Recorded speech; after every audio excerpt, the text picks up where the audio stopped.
के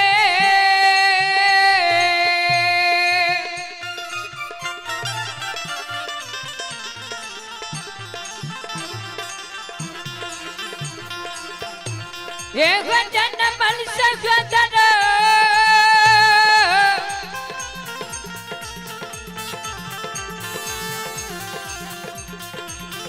ओ महीना बाबा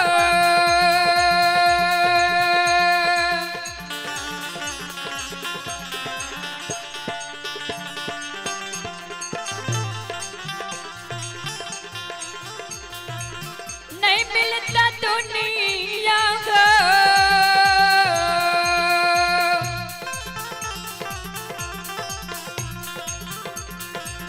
सना को सना को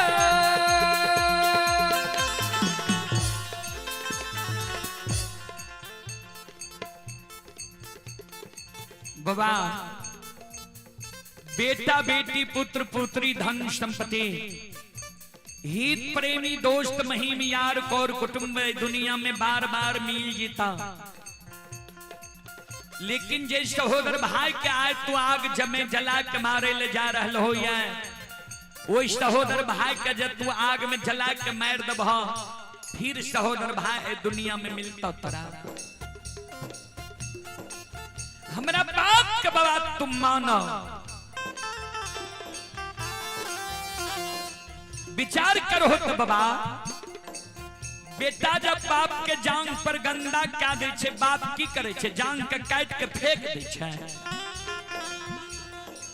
कि गंदा के साफ करवावे छे लछन जब गलती कैल के तो लछन के बुझे बहा समझे बहा कि आगे में जला के मार दबहा यह छे बोर भाई के धर्म यहाँ से बुजुर्ग लोग के कार्य ए महीनात बाबा हमरा बात के तुम मानो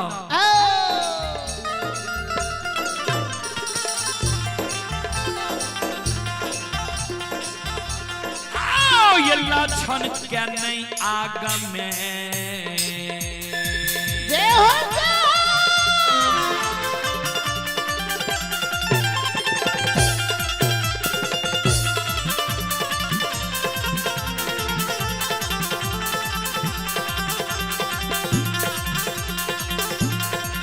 ओ महीनाथ बाबा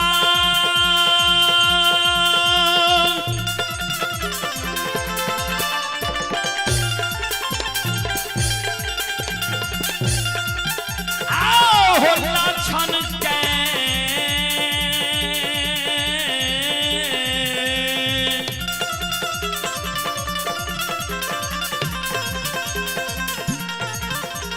नहीं आगम में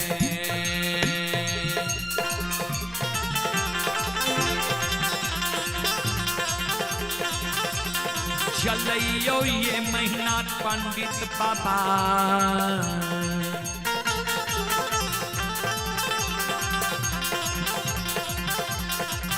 हे हो छियस्त हो तारा हो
बबुआ लछन के आग में नहीं जला है।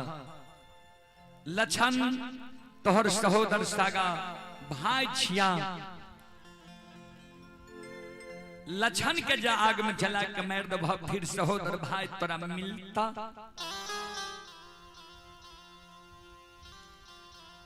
आई पुरस्कार की ओर संत शिरोमणि श्रोताबंधु मां बहन बाबू भैया सब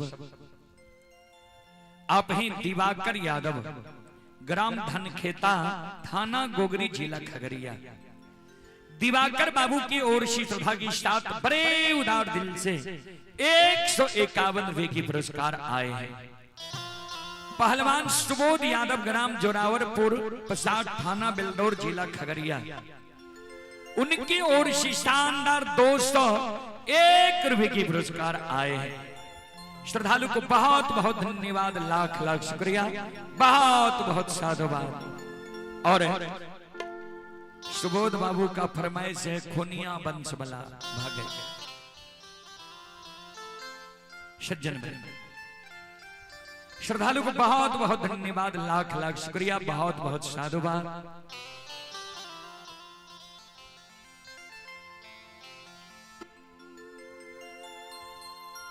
सज्जन बरे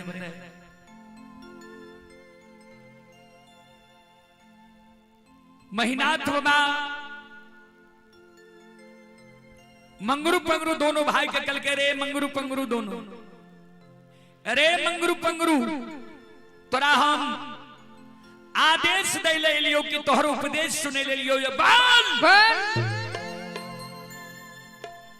7 गात चंदन के चेला चीर के ढेर लगे में कि नहीं, बोल बोल।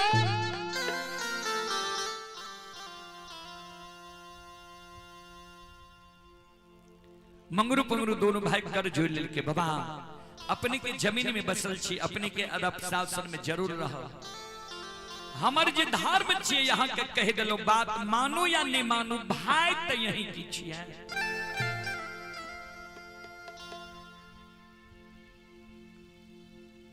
मंगरू पंगरू दोनों भाई रुखान बसोला आरी कुल्हारी ले के पोखर के महार पर पहुंच गए। कभी लिखनी है बाबूजी, बुरे दिन जब आ तो है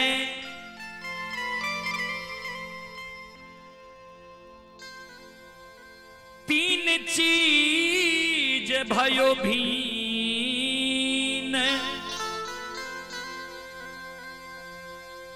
खाना पानी बैस की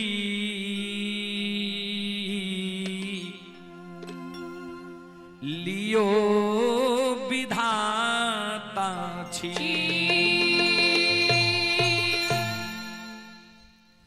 बुरे दिन जब आते हैं 3 चीज भयो भिन्न, खाना पानी बैस की लियो विधाता छी।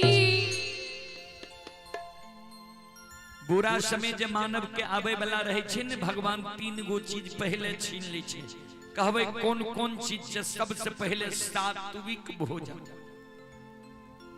जे मानव के भोजन बिगड़ जा, जे मानव दारू तारी गांजा भांग मीट मांस मदिरा के प्रयोग ज्यादा करे लगा, पी के कते नदी नाला रोड सड़क पर घोलैत जा, बुझ जइयो कर दिन खराब भ गेले, समय बिगड़ गेले। दोसर में लिख लिखनिए बानी, जे मानव के बानी अटपट भ जाए। कभी लिख लिखनिए बानी तो अनमोल है, जो कोई बोले जान, हिये तराजू तौल के तब मुख बाहर आन। बानी अनमोल छे बाबूजी, लेकिन वह मानव के बानी अनमोल छे जे अपना हृदय के तराजू में तौल के शब्द के बाहर निकाले छे। तेसर में लिख लिखनिए बैस की यानी बैठने उठने संगति, जे मानव की संगति बिगड़ जाए। कभी लिख लिखनिए संगत से गुण आते हैं, संगत से गुण जात, बांस फांस मिश्री एक के भाव बिकार। महीनाथ बाबा कहे बुरा संगति के असर भय। फिर कभी लिख लिखनिए कपटी मित्र नहीं चाहिए, पीठ पोछ बात ले, आगे राह चढ़ाई के पीछे से धोखा दे। सबसे खतरनाक हो छे बाबूजी कपटी मित्र, कपटी दोस्त, कपटी हितैषी। देखे बे दोस्ती लगा के ले जाए छे, मर्डरे क्या दे छे। अर्थ बदल गए आइ काल बाबूजी बहुत चीज। यज्ञ के भी अर्थ बदल गए। कोना जा यज्ञ भेल नहीं, ओइमे जैन के और दारू तारी पीला। क्या तो हम सब मुंडन कार्यक्रम में, श्राद्ध कार्यक्रम में जाए छी, बहुत जगह देखे छी आधा आधा आधी लोग में नशे में रहे छी। तो जे नशा करते तो नशा नाश क्या दे छे बाबा।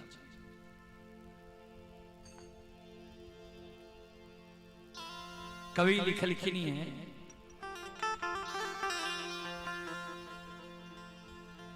नाश हो जैबा हो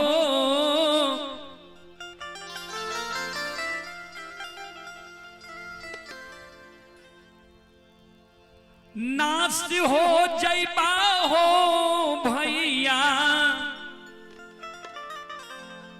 नाश हो जैबा।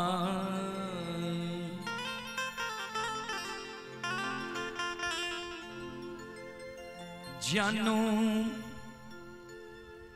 पिय तारी तारी नाता, नाश हो जैबा।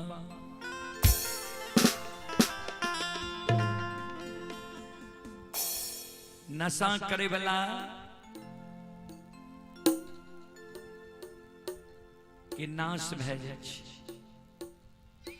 बाल बच्चा बिगड़ जाए छे, समाज में हसारत भे जाए छे।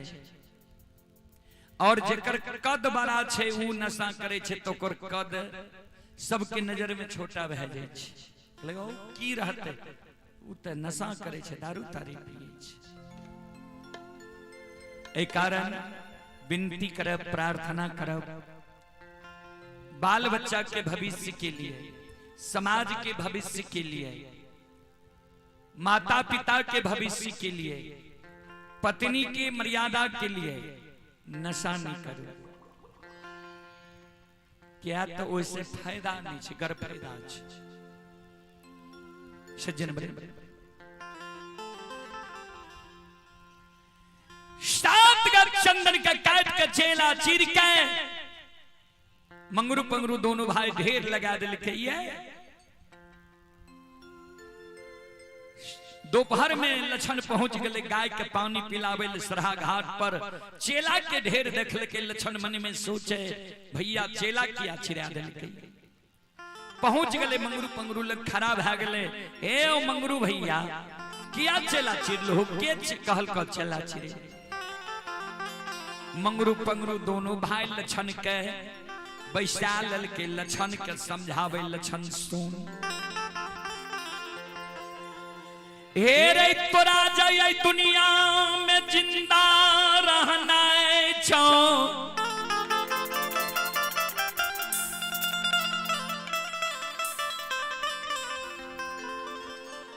ए महापुरा नगरी के धन संपत्ति के लोभ के त्याग के तू महापुरा नगरी से जान बचा के भाग जो।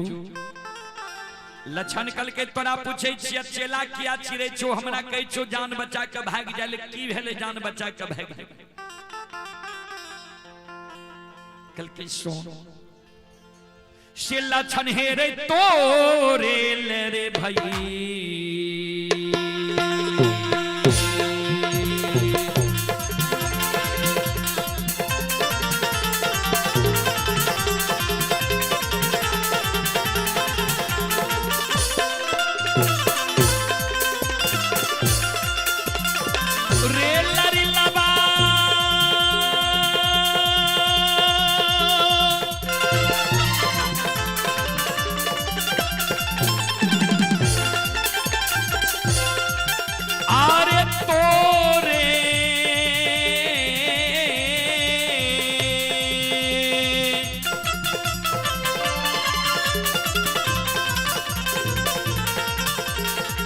रे ले भैया रे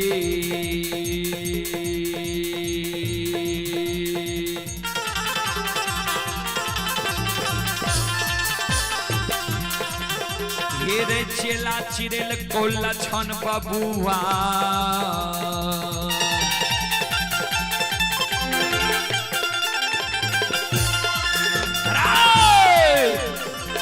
लाछन भैया महा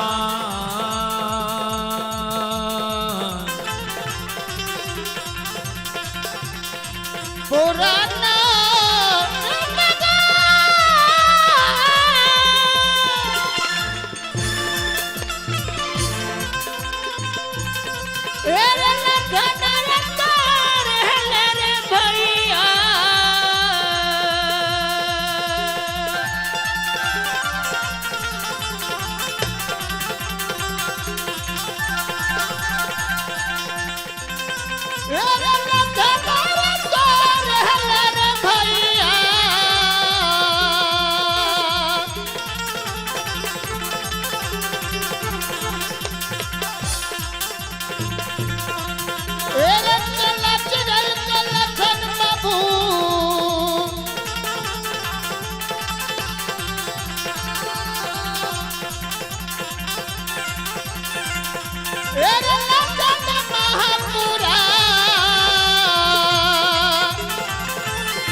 चेला चिरिल को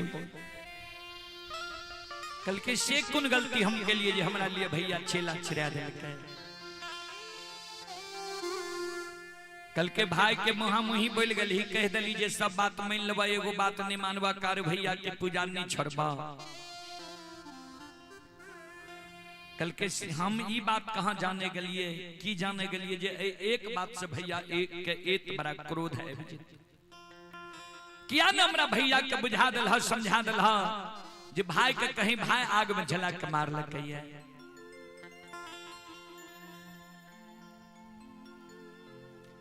कल के उ भाई रहती हो तब ने ए बात के बुझती हो हे रे महीना थ पंडित तया बतोराल भाई नहीं रहलो ये भाई सकसाय बन गलो ये महीना पंडित के बुद्धि ज्ञान विवेक हरा गलो नष्ट भा गलो ये तोरा दा ए दुनिया में जिंदा रहना छो जान बचा के भाग जो लक्षण मन में सोचे भैया जब चेला छिरा दिल के ताब त आग में जला के मारिए देते तो बचे के कारण हम जाय छी समाज में समाज के मनोरंजन प्रमुख लोग के कहबे भैया हमारा लिए चेला छिरा दिल के हमरा भैया के यहाँ सब बुझा दियो समझा दियो जे हमरा आग में नहीं जल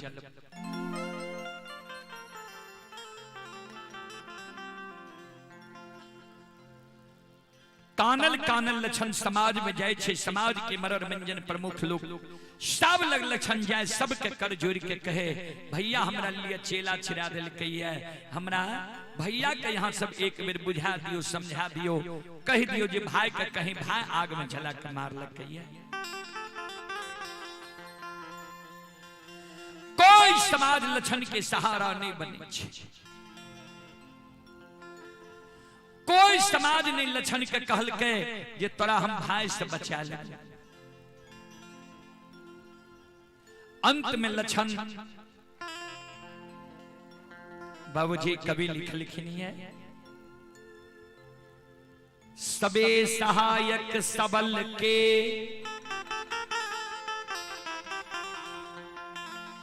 निबल ना कोई सहाय पवन जगा बत आग को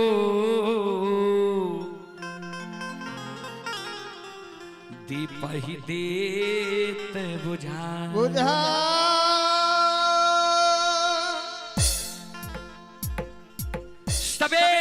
बायक सबल के निबल न कोई सहाय, पवन जगावत आग को दीप ही देत बुझाए।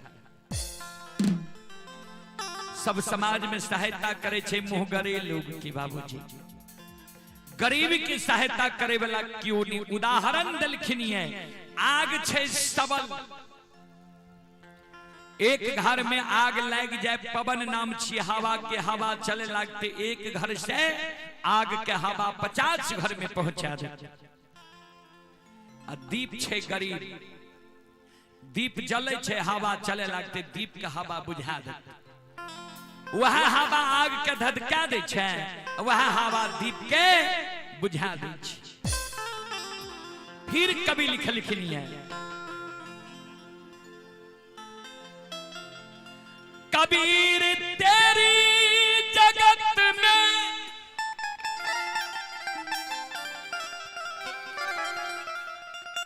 देखी उल्टी रीत,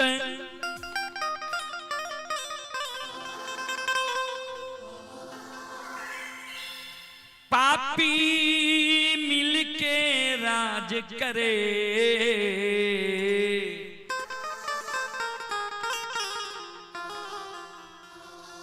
साधु मांगे भी।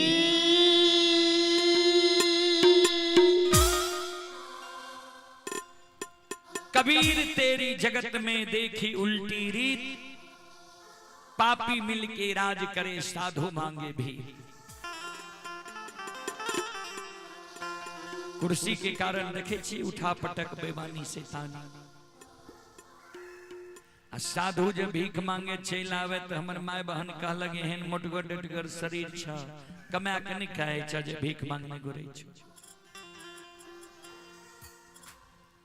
कोई नहीं सहारा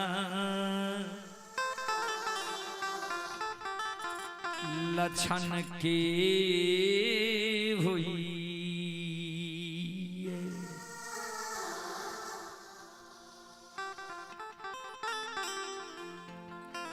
कोई सहारा लछन के नहीं हुई छे। अंत में लछन मन में सोच लेल के आब जब कोई सहारा नहीं छे, कोई हमरा भैया के मुंह पर बोले ले तैयार नहीं छे,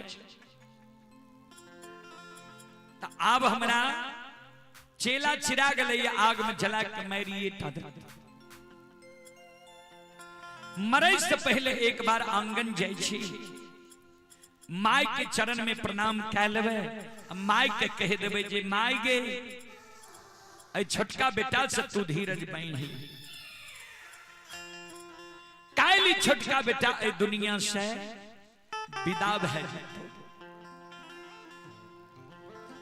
कानल कानल लछन आंगन जाय छै,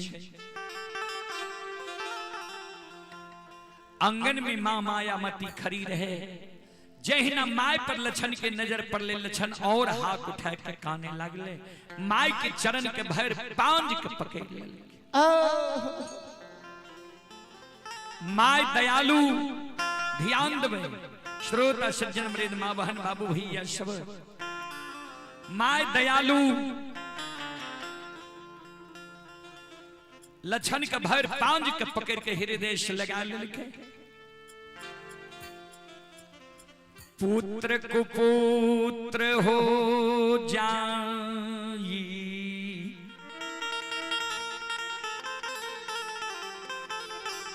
लेकिन माई न हो ई कुमाई। पुत्र कुपुत्र भा जाए छे, लेकिन माय कभी बेटा बेटी के लिए कुमार नहीं होय छे। माय कल के की भेलो, किया काने लेली, किया आंख से आंसू गिरे छो। लछन कान काल 12 बजे दिन में ए दुनिया से विदा भै जइबौ हेंगे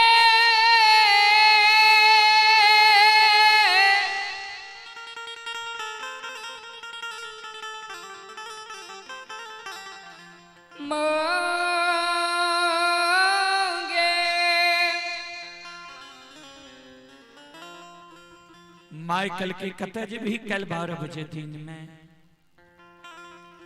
लक्षण खान काल हमारा आग में जला के मार देतई हेंगे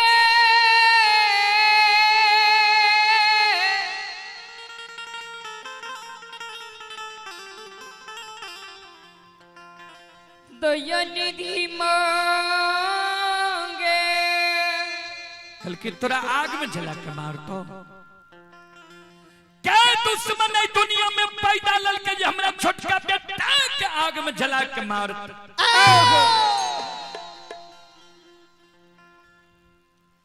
केकरा साथ कौन गलती कैली जे के तोरा कहल को आग में जला के मार देब जल्दी बोल ले लक्षण काने आ आंसू लक्षण हे गलती इतने गो हमर छे जे हम सवेरे सवेरे मुहा मुही बोल देली माइकल के केकरा मुहा मुही बोलली के कहल को आग में झला के मार देबे बोल ने लक्षण कान ए मां आ भाईया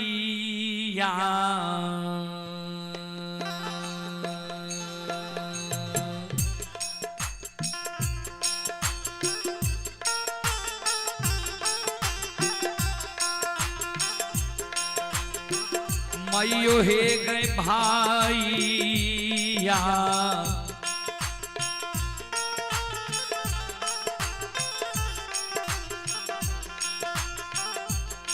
आगे पान ले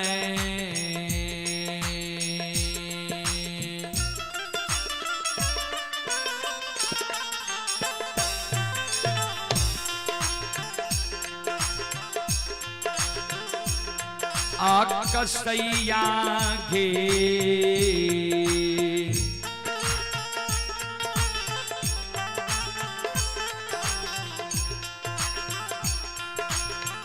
माता जी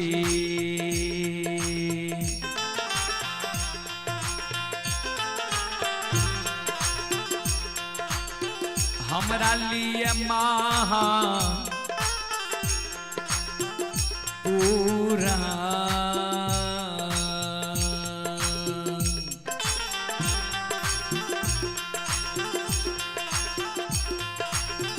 हेंगे केना केनगा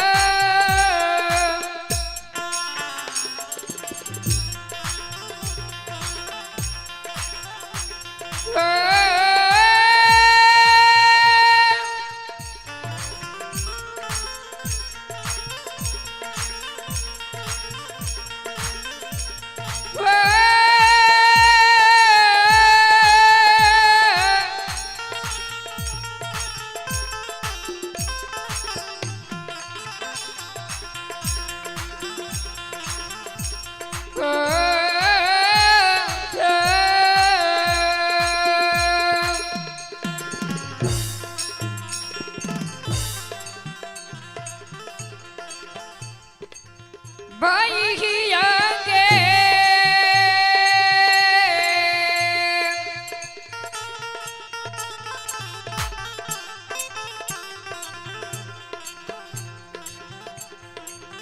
ये धर्म तमह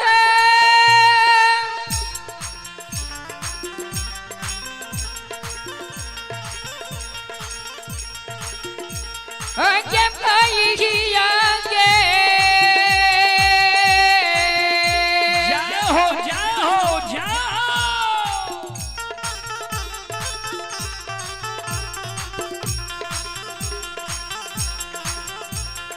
ये बना लो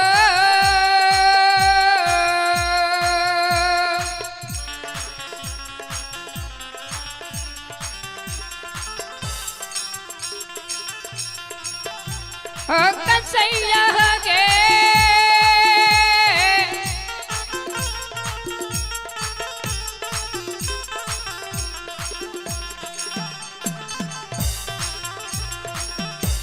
दयाली थी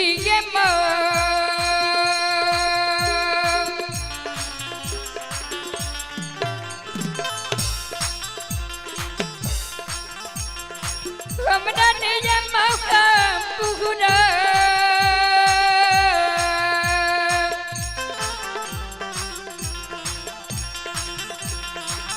हे गे ना गा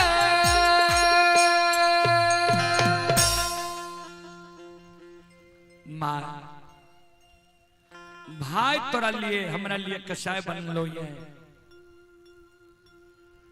कल के कौन भाई तोरा लिए कसाय बन लो कल के जे भैया के काशी में पढ़ा के ज्योतिष पंडित विद्वान आचार्य बनेगी कल के मेहनत पंडित लक्षण कल के हाँ माय कल के आंसू के पूछ एहनो हो भाई के कहीं भाई आग में जला के मार लगे मेहनत पंडित तोरा डेरावे छो धमसावे छो धमकावे छो निकान श्रोता बंधु मां बहन बाबू भैया सब लक्षण कहे मां हम तब बुझती है भैया हमरा डेरावे छे धमसावे छे धमकावे छे जब बेमन मां भाई हमरा लिए चेला नहीं चिरेती हो हे गई कारू भैया के निशानी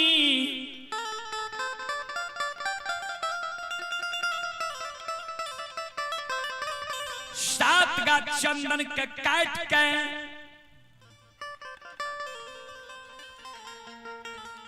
चेला चिरा के बड़का भैया सरहा घाट पर घनुआ लार के ढेरी के तरह ढेर लगेल कोई काल 12 बजे दिन में हमरा आग में जला के मार तू मां 9.5 महीना हमरा गर्भ में ढोइले ये दसात के सारी सोरी में सरा देने ही में ऐ अभागा बेटा से जे त्रुटि गलती भेल है तो ऐ अभागा बेटा की गलती के तुम माफ कर दिए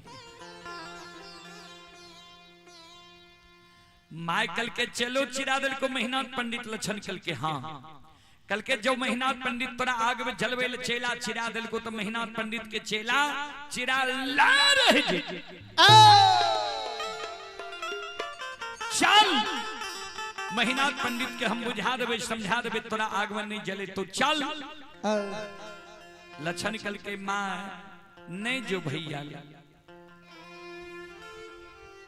भैया के बुद्धि ज्ञान विवेक हरा गले नष्ट भा गले है तोहर एको गो बात भैया नहीं मानतो नहीं जो भैया माय कल के हमर बात मेहनत पंडित नहीं मानता है सोन तेलियो मिठाई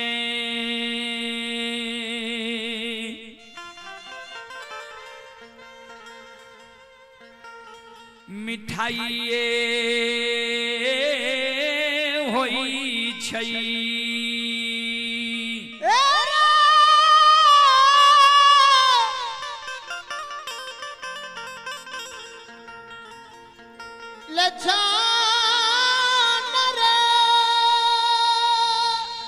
तेलियो मिठाई मिठाइए होई छई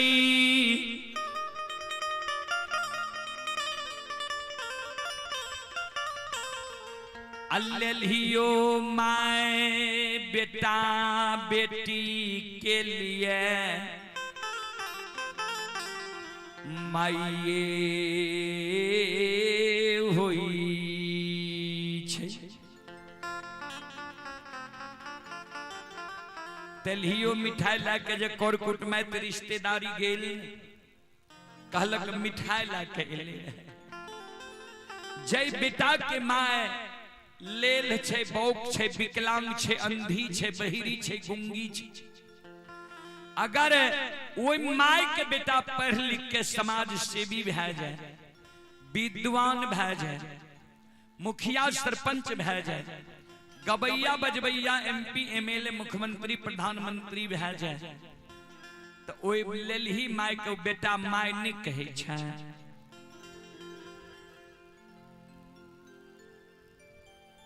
लक्षण केहनो जब पढ़ के पंडित ज्योतिष विद्वान आचार्य महिनाथ बनले है, हमरे क्वेश्चन जन्म लेलकै है, जननी हम ही न छियै, हमर बात नहीं मानत, चल हमरा साथ आगे आगे माय पीछे पीछे लक्षण जा रहे, जे द्वार पर महिनाथ बाबा रहे वही द्वार के नजदीक, वही द्वार के नजदीक जब लक्षण गले है, लक्षण मन में सोचे भैया तो वही ना हमरा पर क्रोधित भेल छे, अब भैया के नजर के सामने जेबे न और हमरा पर क्रोधित भेल। लक्षण माय के आंचर छोड़ दी छे, एगो घर में जाके छिप जाए छे। माय जाए छे महिनाथ बाबा लग, माय मन में सोचे महिनाथ पंडित लगते 10-20 गो प्रतिष्ठित लोग हर समय बैसल रहे छे, हमरा घर के बात आ ओई जगह जाके ई बात कोना कहबे। माय तात के ओर में काने लग, आंख से आंसू माय के तात के ओर में गिरे लगे।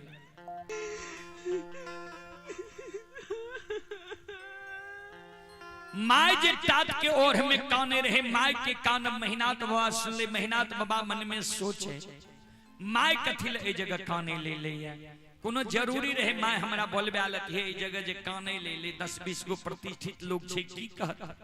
अपने से महिनाथ बाबा जाए छे माय के नजदीक, जहिना माय के नजदीक महिनाथ बाबा पहुंचले है, संत शिरोमणि श्रोता बंधु माँ बहन बाबू भैया सब ध्यान देवे। जहिना माय के नजदीक पहुंचले महिनाथ बाबा, माय पर नजर पड़ले, माय और हाथ उठा के काने लगा।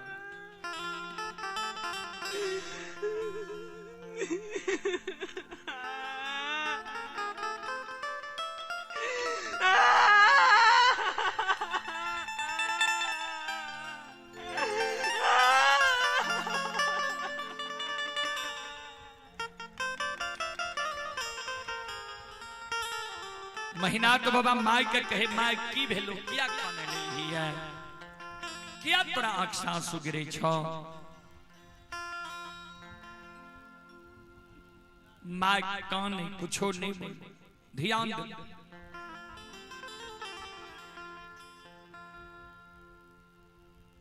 महिनाथ बाबा कि ससुराल रहे सहरसा जिला नवहट्टा प्रखंड परसबन्ना गांव। कारू बाबा की ससुराल रहे दरभंगा जिला बहेरी प्रखंड आमा बिजुलिया गांव। बहेरी प्रखंड में 2 गो बिजुलिया छे, शेर बिजुलिया आमा बिजुलिया। आमा बिजुलिया में कारू बाबा की ससुराल रहे। तो महिनाथ बाबा माय के कहे माय गे परसबन्ना वाली तोरा कुछो कह दिल को, या बिजुलिया वाली दुल्हन को न उल्हन बना दल को जे तू कानल हमरा लगे ही है। माय कानई छई कैन कैन के महिनाथ बाबा के कही हेरो महिनाथ बेटा आकांगा थी ले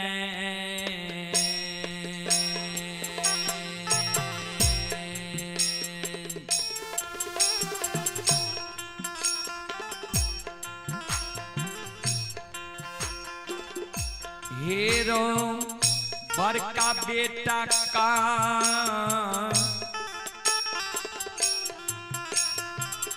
थी ले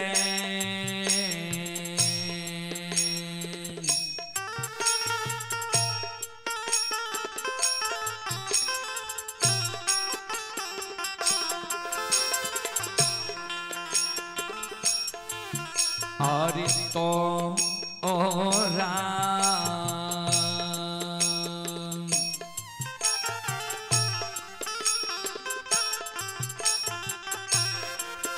आप पढ़ेलियो रे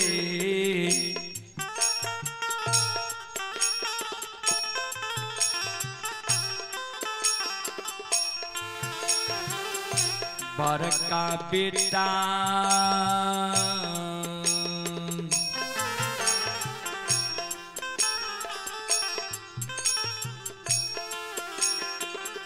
बेटा हेरे का सीरे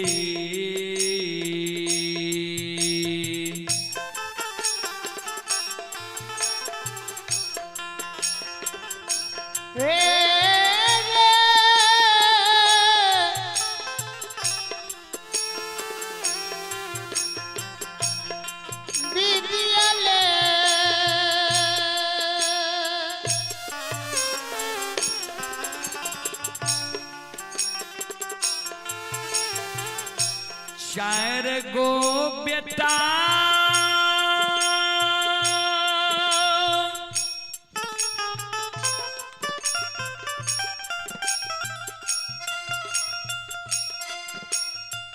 भगवान यही बुढ़िया माय के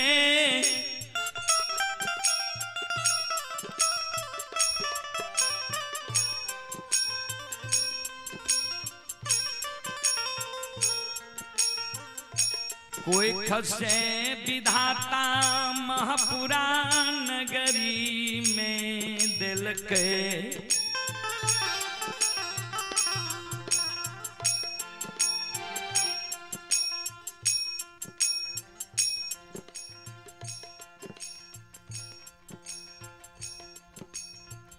चार गो बेटा में सबसे बड़ भाग्य तू जन्म ले तोरा हम काशी में पढ़े लियो जी चार गो बेटा के हम नहीं पढ़ा सकबे एगो बड़का बेटा के पढ़ा लेबे आ तीन गो छोटका जब मूर्खो रह जते ने एगो बड़का पढ़लका बेटा तीनों छोटका मूर्खा के बुझा के समझा के घुंघैट के रखते लेकिन तू नमक हराम बन गेली कथी ले तोरा हम काशी में पढ़े लियो रहे महीना तो बाबा कल के माँ हमारा जब काशी में पढ़ेली तो गलती कौन के लियो हाँ माए माया मती कानई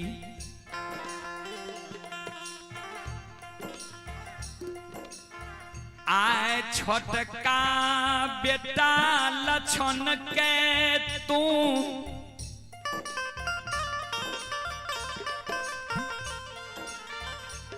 की कह दिलही है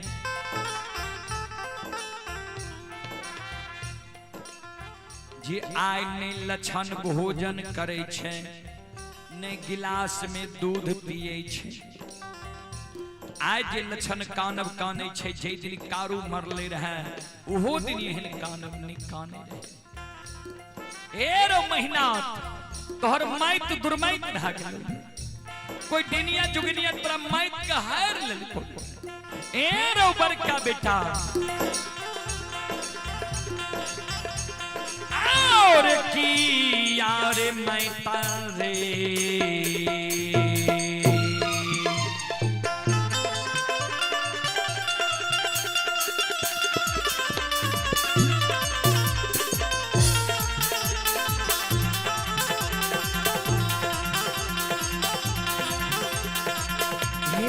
महीना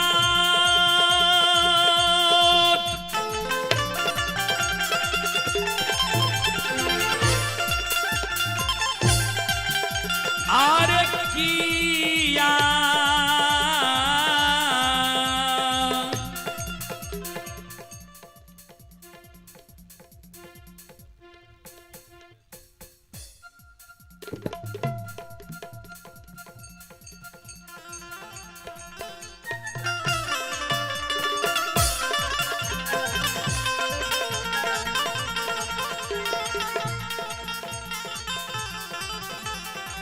आइए ललन यादव हमारे स्वर्गीय उपेंद्र बाबू के छोटे सुपुत्र हैं बिहार पुलिस ASI ललन बाबू की ओर से श्रद्धा के साथ बड़े उदार दिल से अपने पिताजी की आत्मा की शांति के लिए श्री चरणों में भगवान स्थान दे, इसके लिए 501 रुपये की पुरस्कार आए हैं। एक बार ललन बाबू के नाम पर जोरदार ताली हो जाए।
श्रोता बाबू माँ मायामती जी कहल के मैं तो दुर्मैत भा गेलो ये महीनात बाबा कल के मैं समझ गेलियो कतैल ही तो लक्षणा के पैरवी में हमरा लगल ही जो लक्षणा के पैरवी में एले भले एले सारी बात तू जान ले। दुश्मन कारू के पूजा करे छो, नाम जपे छो, जय कारण बन गो महिषी के ब्राह्मण लोग हमरा हंस दुष्ट मारे। दुश्मन के कलियो कारू के पूजा करना छोड़ दे, नाम लेना भूल जो। दुश्मन हमरा मुहा मुही कह दिल को सब बात मान लबा, एगो बात नहीं मानबा, कारू भैया के पूजा नहीं छोड़बा। जब दुश्मन कारू के पूजा छोड़बे नहीं करतो, दुनिया में जिंदा रह के की करतो। दुश्मन ने 7 का चंदन के चेला चरा के ढेर लगे लियो ये काल 12 बजे दिन में दुश्मन के आग में जला के मारबो। तू जे मैं हमरा लगे ही श्रद्धा विश्वास के साथ महीना पंडित के कहबे भाई छियो ने आग में जला के मारही, तो मैं तू हमर बात ध्यान से सुन ले।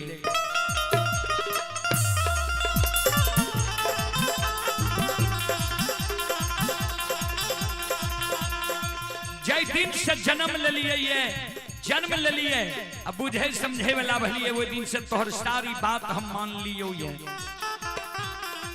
फिर तोहर बात हम मानबो जे हो। लेकिन आज हमरा कहबी जे लक्षण भाई छियो आग में नहीं जलाही, तो मैं तू ध्यान से तू सुन ले हमर बात। हे गे मां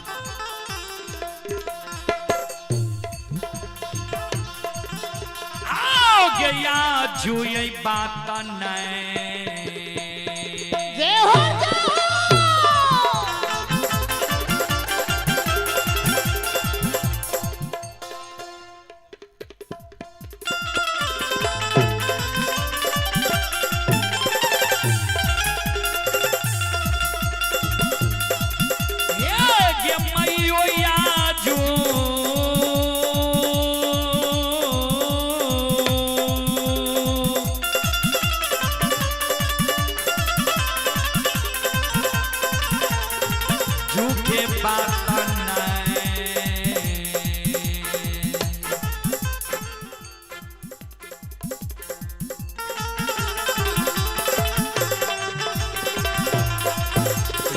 मानवोगे माता जी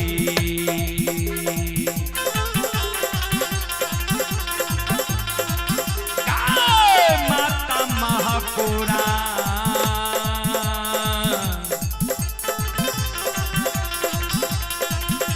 एक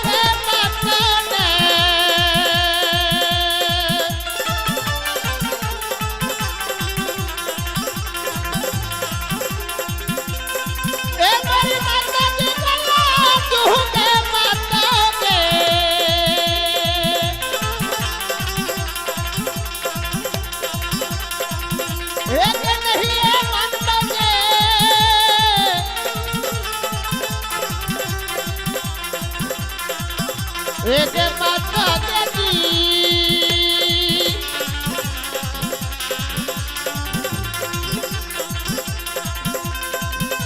एक माता महापुरा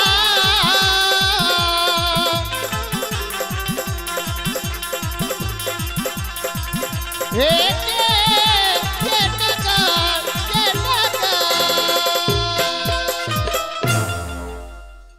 आइए पुरस्कार की ओर आप हैं दिनेश बाबू ग्राम कोनी ये मरोना जिला सुपौल के निवासी हैं और टैंक रोड करोल बाग में यह कार्यक्रम दिल्ली में अभी लाइव देख रहे हैं। श्रद्धालु की ओर से 21 रुपए के पुरस्कार आए हैं और आप हैं Vipul vegetable and fruit supplier ये भारोला न्यू सब्जी मंडी आजादपुर दिल्ली प्रोपराइटर संजय शाह जी की ओर से ऑनलाइन फोन पे के द्वारा शानदार 51 रुपए की पुरस्कार आए हैं। श्रद्धालु को बहुत बहुत धन्यवाद, लाख लाख शुक्रिया। और हमारे और आप हैं नरेश कुमार संत शिरोमणि श्रोता बंधु मां बहन बाबू भैया सब आप हैं बरहकुरबा थाना सिमरी बख्तियारपुर जिला सहरसा बिहार से ये रघु यादव सुपुत्र मंटू यादव नरेश यादव रमेश कुमार बोधन कुमार चारों भाई की ओर से शानदार 51 रुपए की पुरस्कार आए हैं। श्रद्धालु दिल्ली में अभी यह कार्यक्रम लाइव देख रहे हैं, बहुत बहुत धन्यवाद। और हमारे उपेंद्र बाबू के मंझले सुपुत्र हैं प्रमोद बाबू की ओर से शानदार 101 रुपए के पुरस्कार आए हैं।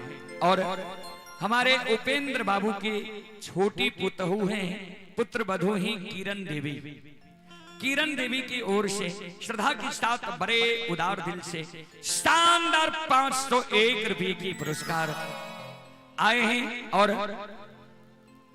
अपने ससुर जी की जीवात्मा की शांति के लिए 501 रुपए की पुरस्कार आए हैं। एक बार श्रद्धालु के नाम पर जोरदार ताली हो जाए। भगवान श्रद्धालु की मनोकामना को पूर्ण करें। मां सरस्वती परिवार में बाल बच्ची को सद्बुद्धि सद्ज्ञान दे और इस दुख की घड़ी में धैर्य धारण करने की शक्ति दे। जय हो दानी श्रद्धालु की जय हो, उनके समस्त परिवार की जय हो।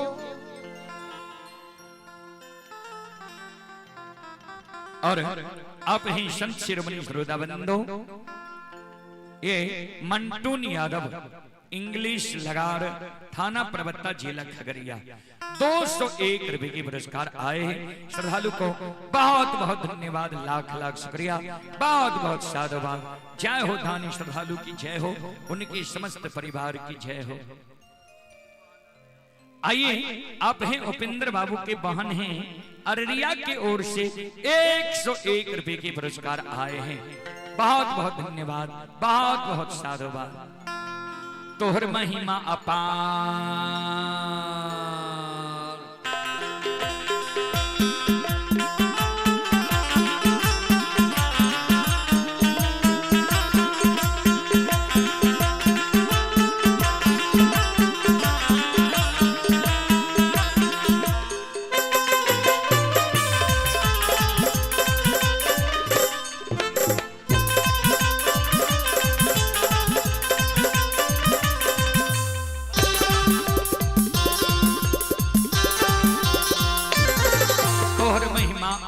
कोई पावे नहीं पार,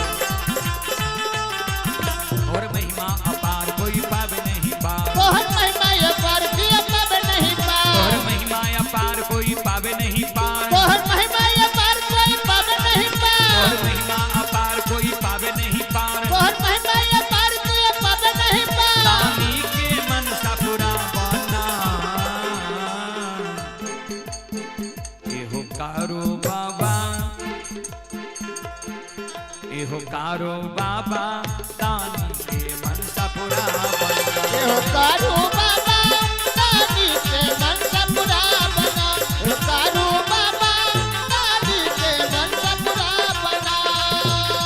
तोहर महिमा अपार कोई पावे नहीं पार, तोहर महिमा ये पार कोई पावे नहीं पार, तोहर महिमा अपार कोई पावे नहीं पार, तोहर महिमा ये पार किया पावे नहीं पार, तोहर महिमा अपार गुण गावेला हजार, तोहर महिमा ये पार गुण गावेला हजार, तोहर महिमा अपार गुण गावेला हजार, तोहर महिमा ये पार गुण गावेला हजार। दानी के मन सा पूरा बना, एहो बाबा कारो, एहो बाबा कारो, भक्ति के शक्ति दिखा बन्ना, एहो बाबा कारू भक्ति के शक्ति दिखा बना, माँ भगवती भक्ति के शक्ति दिखा बना, बाबा कारू भक्ति के शक्ति दिखा बना, माँ भगवती भक्ति के शक्ति दिखा बना, बाबा कारू भक्ति के शक्ति दिखा बना, माँ भगवती भक्ति के शक्ति दिखा बना।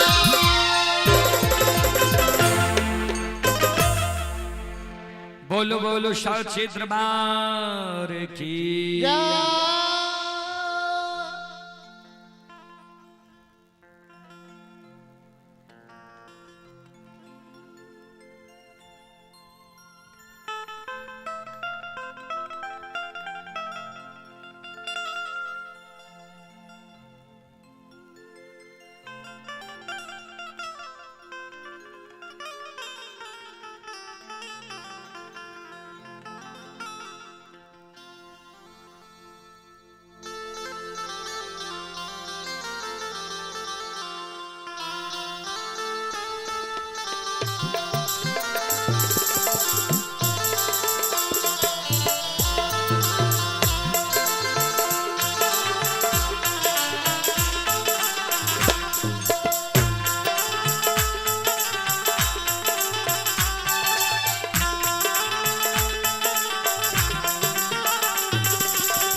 आइए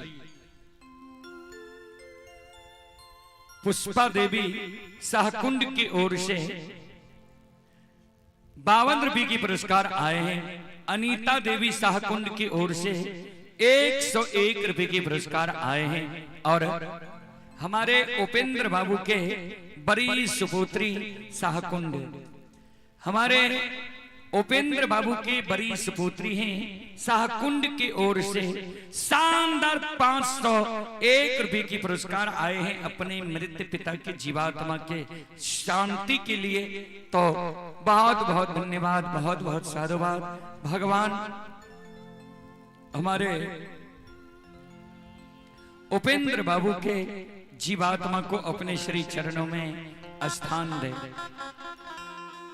संत शिरोमणि श्रोताबंधो, आइए मीना देवी अररिया की ओर से शानदार 51 रुपये की पुरस्कार आए हैं। जय हो दानी श्रद्धालु की जय हो, उनके समस्त परिवार की जय हो।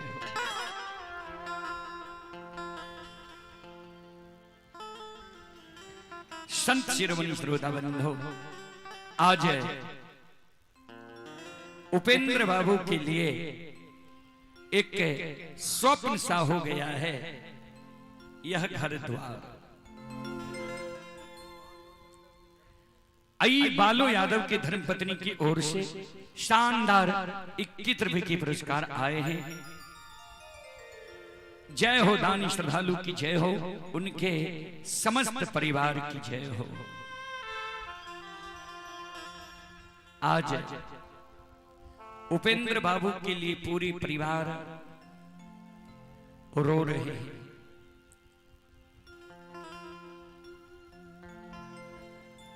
बेटा बेटी पोता पोती सब एक झलक देखने के लिए व्याकुल है। बाबू मोरा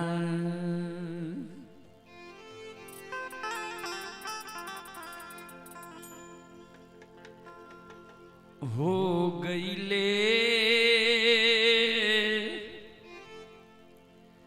सपन मां,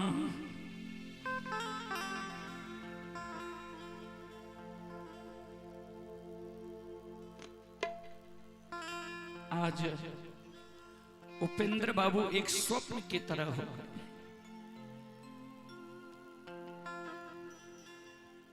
बाबू मोरा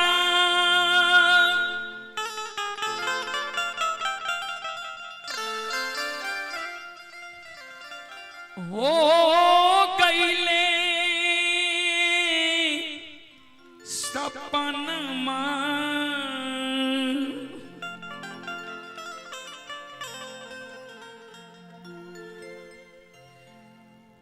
कतहु न मान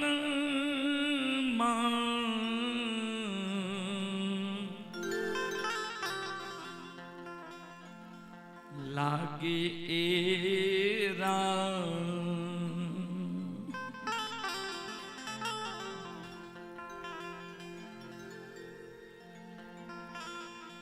झर झर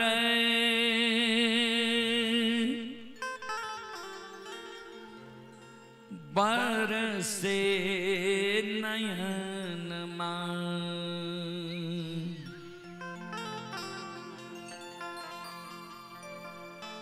झार झार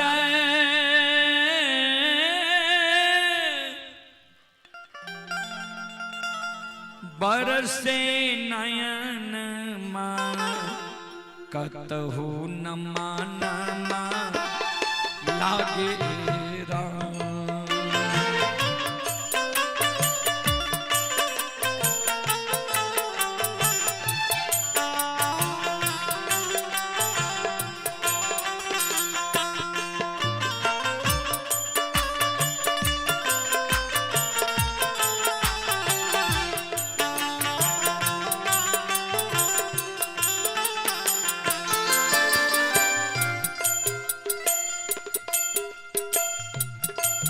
आज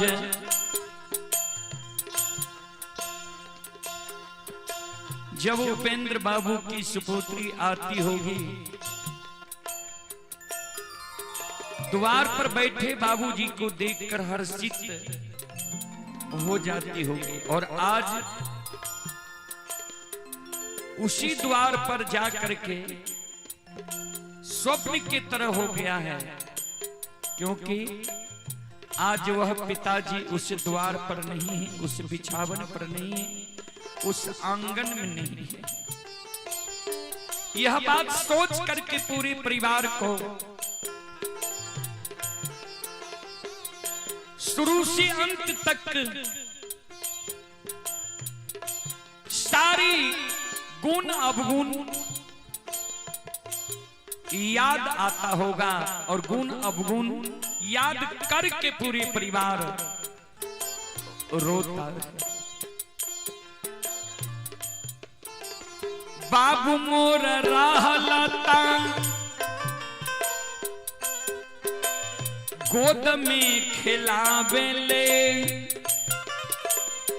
बाबू हो बाबू कह के हमरा के सहलावेले।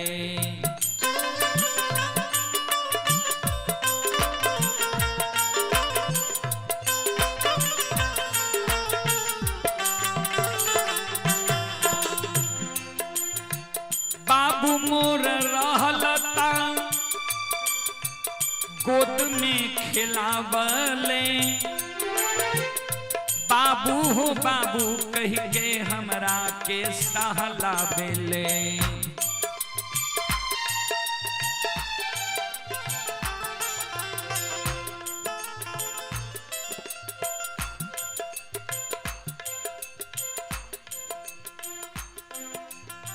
सुनसान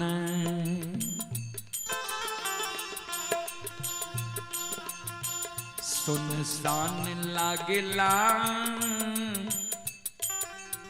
भवन माँ।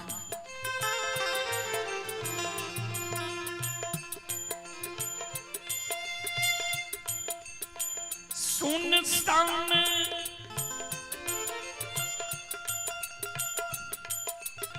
लागेला भवन माँ।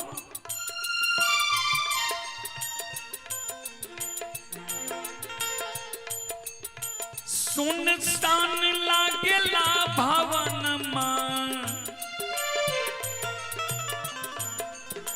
कतहु न मन माँ लागे राम।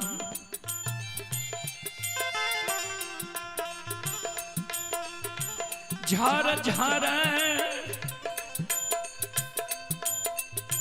बरसे नयन, झर झर बरसे नयन माँ। कतहु न मन माँ लागे राम।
आइए विष्णु यादव सन ऑफ रोहित कुमार लगार परबत्ता खगड़िया की ओर से 201 रुपए की पुरस्कार आए। पंकज चौधरी कजरैली जिला भागलपुर की ओर से 201 रुपए की पुरस्कार आए हैं। और मृत पिता के जीवात्मा के शांति के लिए हमारे स्वर्गीय उपेंद्र बाबू की बड़ी सुपुत्री गीता देवी की ओर से श्रद्धा के साथ बड़े उदार दिल से 501 रुपए की पुरस्कार आए हैं। और स्वर्गीय उपेंद्र बाबू की जीवात्मा की शांति के लिए उनकी छोटी पुत्र बधू ही किरण देवी की ओर से पुनः 501 रुपए की पुरस्कार आए हैं। उनके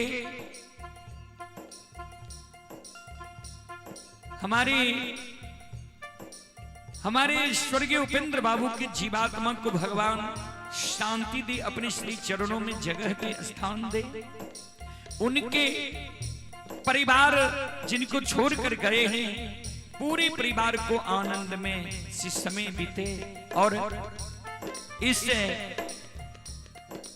दुख की घड़ी में सभी को दुख सहने की शक्ति दे।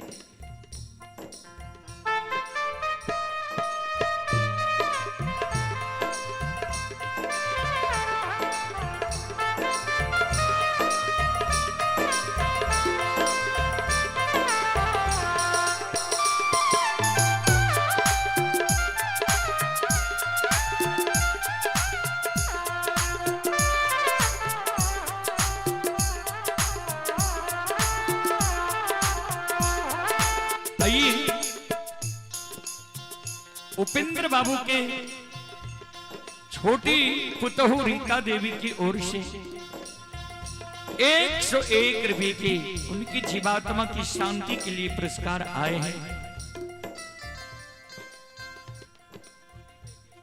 छोटी बेटी उनकी छोटी सुपुत्री की ओर से 101 रुपए के पुरस्कार आए हैं। बहुत बहुत धन्यवाद, बहुत बहुत साधुवाद।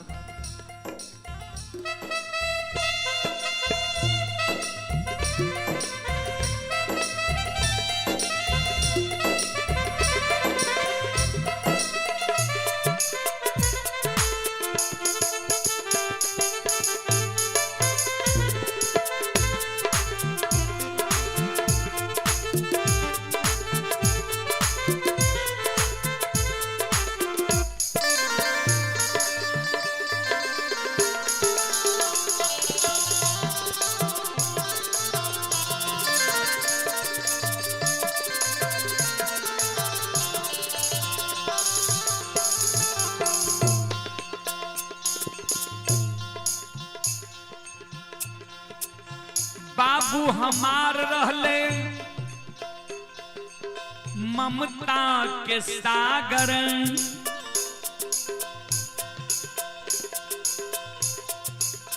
उनके से भैली ई दुनिया उजागर।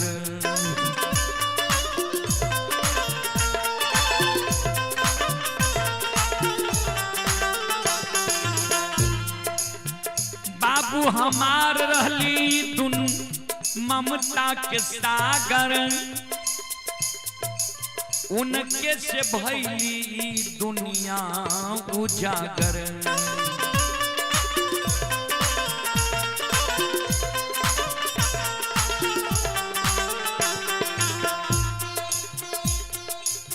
उनके दिहल हई तन मान,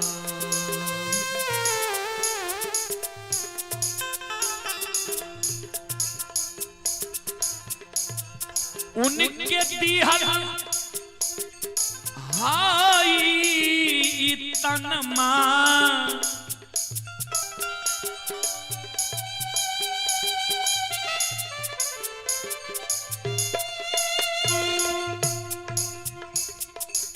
उनके दिहल हाई तन मान, कतहु न मन मान लागे राम। झर झर गिरे नयन मान, कतहु न मन मान लागे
सुनील समिति बाबू की पूजनीय माता जी अपने भैंसुर की जीवात्मा की शांति के लिए 101 रुपए की पुरस्कार भेजे हैं। बहुत बहुत धन्यवाद, बहुत बहुत साधुवाद।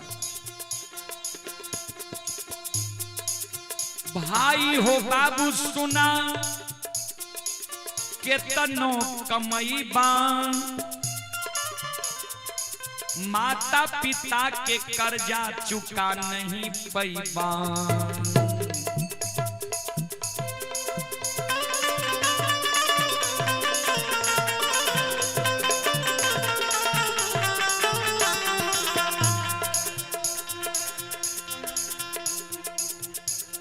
आइए पिंकू यादव के फुआ जी की ओर से शानदार 51 रुपए की पुरस्कार आए हैं। बहुत बहुत धन्यवाद, बहुत बहुत साधुवाद। बाबू हो भैया सुना केतनो कमईबा, माता पिता के कर्जा चुका नहीं पैबा।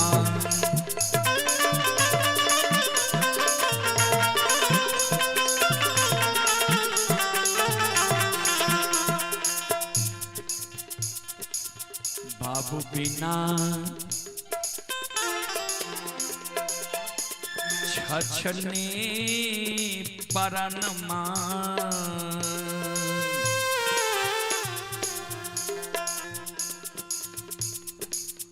बाबू बिना छछने परनमा हो।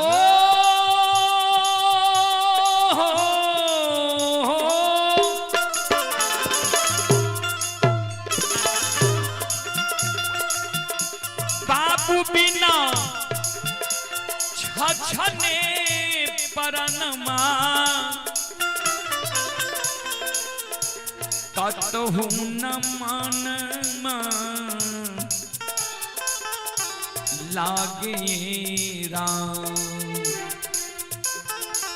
झर झर बरसे नयनमा, कतहु न मन लागे राम हो।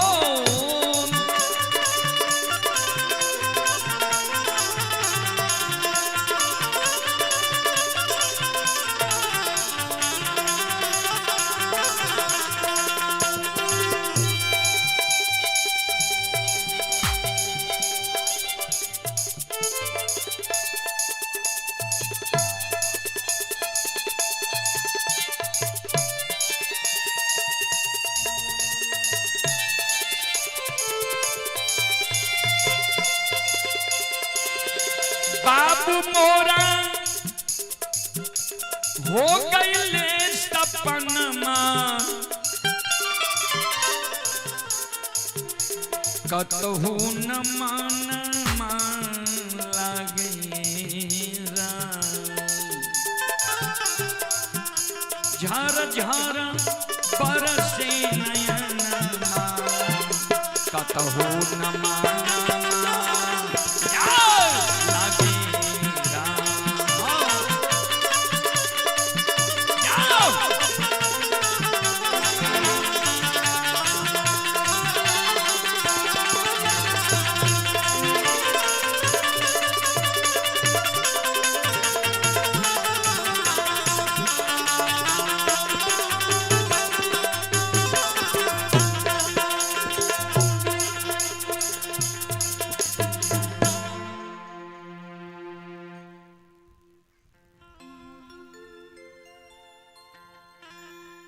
आइए अमित बाबू की पूजनीय माता जी की ओर से अपने भैंसुर की जीवात्मा की शांति के लिए 101 रुपए के पुरस्कार आए हैं।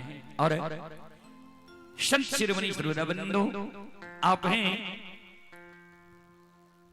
स्वर्गीय उपेंद्र प्रसाद यादव के बड़े पोता राम प्रवेश यादव की ओर से 101 रुपए के पुरस्कार आए हैं अपने दादाजी की जीवात्मा की शांति के लिए। और स्वर्गीय उपेंद्र प्रसाद यादव की पोता अवधेश कुमार यादव उनकी सुपुत्र मयंक नयन कुमार की ओर से 1001 रुपये की पुरस्कार अपने दादा व परदादा के जीवात्मा की शांति के लिए आए हैं। एक बार हमारे स्वर्गीय उपेंद्र बाबू के जीवात्मा की शांति के लिए एक बार आप लोग ताली बजा दें। भगवान से कामना करता हूं अपने श्री चरणों में भगवान स्थान दे, जगह दे।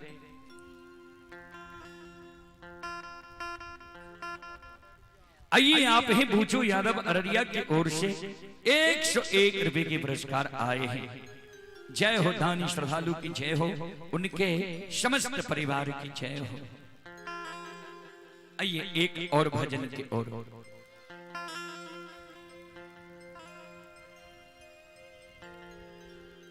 धोखे में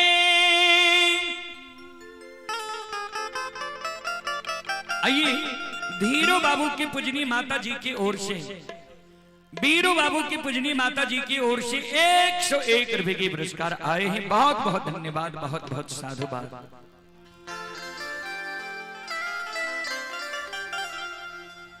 धोखे में बीत गयो रे उमरिया,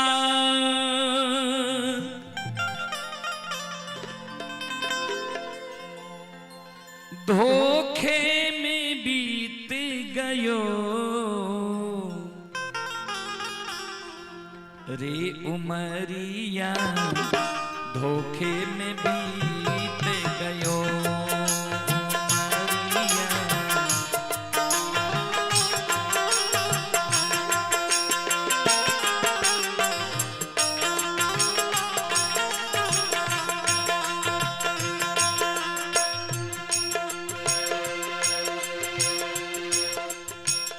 उमरिया धोखे में बीत गयो। यह आयु जो है यह धोखे में बीतता हुआ चला जा रहा है। और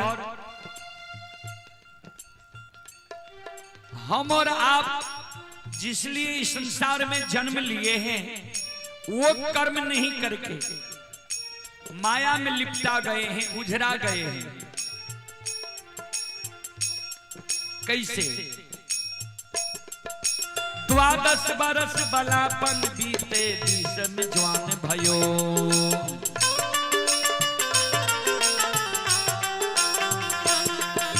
12 बरस बलापन बीते, 20 में जवान भयो।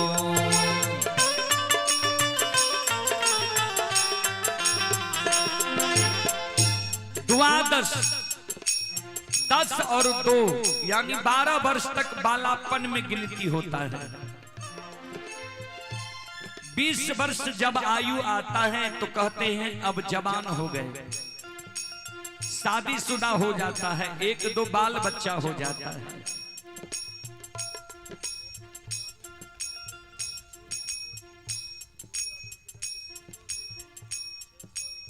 आइए श्री स्वर्गीय उपेंद्र बाबू के छोटी पोती व अवधेश बाबू की सुपुत्री है।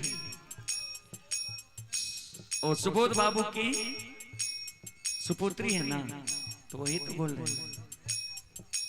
और सुबोध बाबू की सुपुत्री की ओर से शानदार 601 रुपए की पुरस्कार आए हैं। बहुत बहुत धन्यवाद, लाख लाख शुक्रिया, बहुत बहुत साधुवाद। लिख के दिल करिए जी।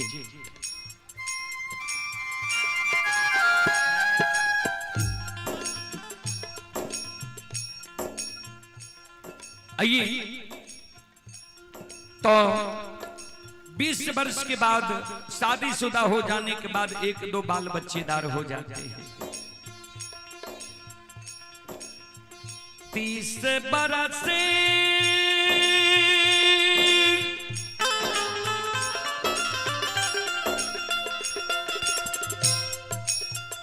30 बरस माया के पेरे,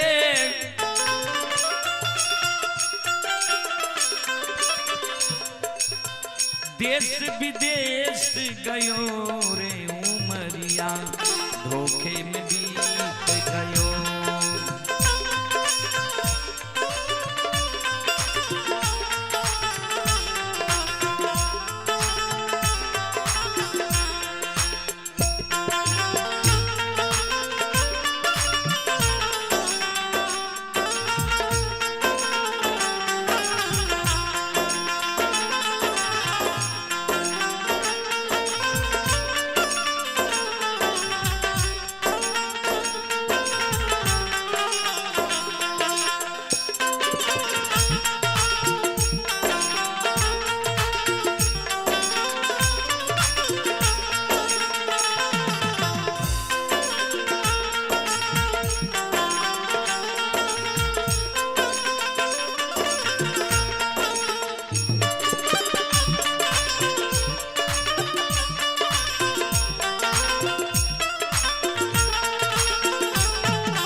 आगे लिखे हैं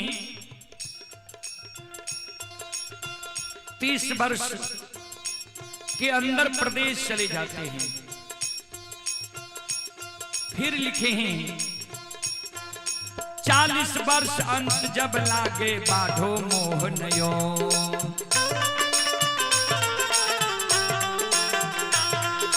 40 वर्ष अंत जब लागे बाढ़ो मोहनयो।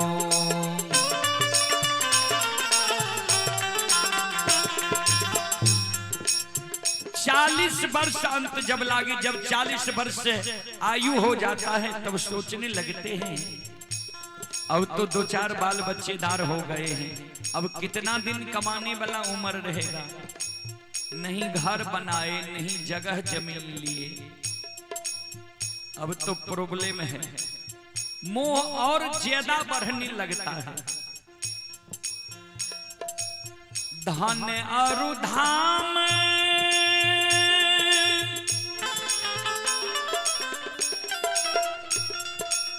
पुत्र के कारण,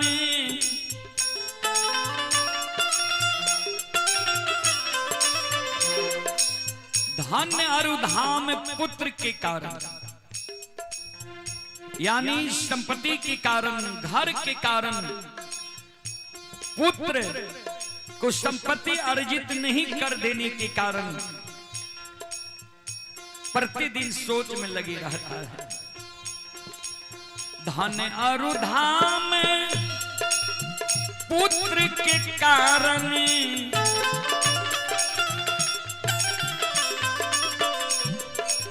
निस दिन सोच भयो रे उमरिया धोखे में बीत गयो।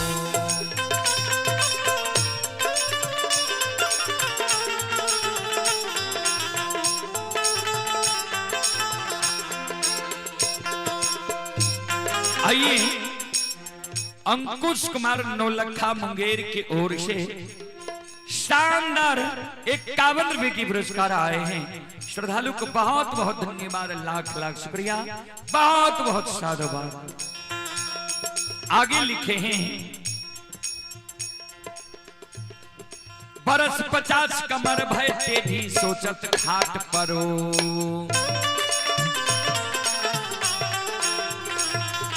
बरस 50 कमर भय टेढ़ी सोचत खाट परो।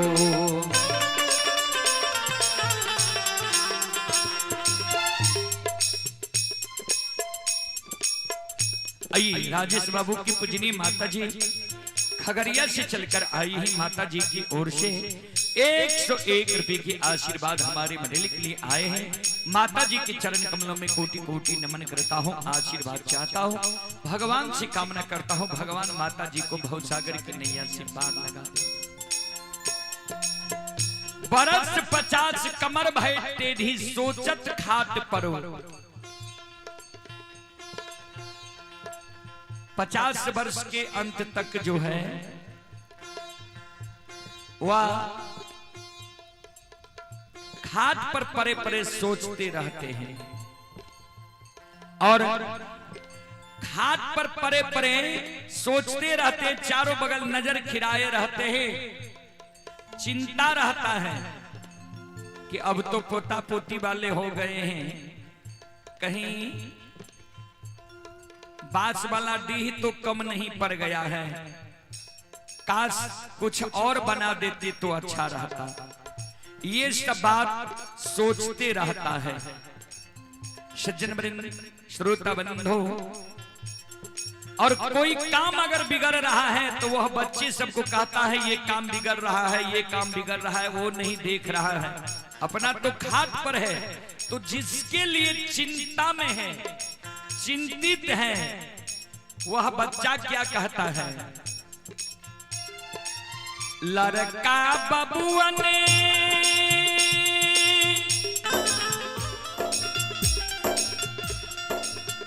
बोली बोले,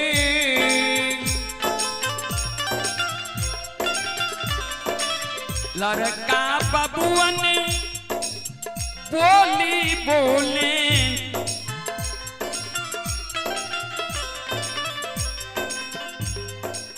बुढ़बा मरन गयो रे उमरिया, धोखे में बीत गयो।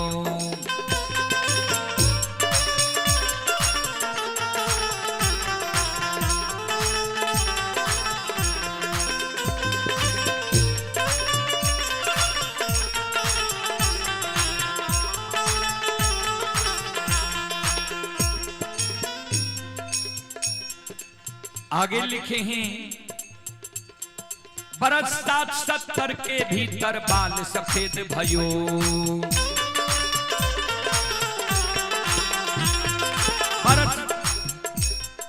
बरस 70 के भीतर बाल सफेद भयो।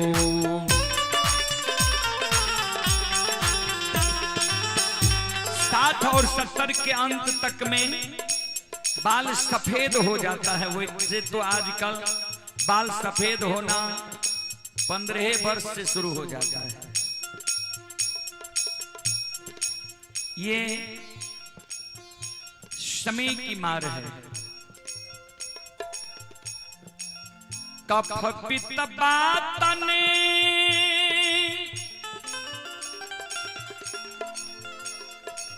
घेर लियो हैं,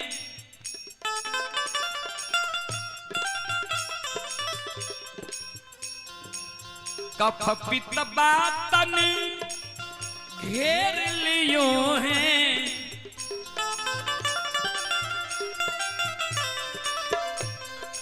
नैना से नीर बहो रे उमरिया, धोखे में बीत गयो।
आइए अभिनंदन कुमार चीनी की ओर से श्रद्धा की साथ बड़े उदार दिल से 101 रुपए की पुरस्कार ऑनलाइन फोन पे के द्वारा आए हैं। श्रद्धालु को बहुत बहुत धन्यवाद, लाख लाख शुक्रिया, बहुत बहुत साधुवाद। और जब अंत हो जाता है, जब तन से प्राण निकलने वाला रहता है और समर्थ हो जाता है, कुछ करने योग्य नहीं रह जाता है, तब यह जीव पछताता है कि हम कहां आए थे और क्या कर लिए। आए थे चावल चबाने, चूसन लगे कपास। इस संसार में हम क्यों आए, लगभग 95% से ज्यादा लोगों को यह जानकारी नहीं है, यह सोच नहीं है कि हम आए क्यों हैं। यहाँ सिर्फ धन संपत्ति अर्जित करने में, भाई में भाई बांटने तक में इस जीवन को समाप्त कर देता है। अंत में यह जीव पछताता है कि हम कुछ नहीं कर पाए। ना गुरु भक्ति न साधुक सेवा, ना शुभ कर्म कियो।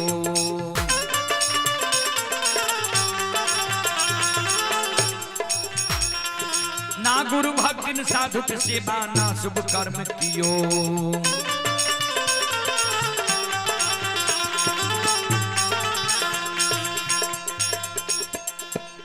कहत कबीर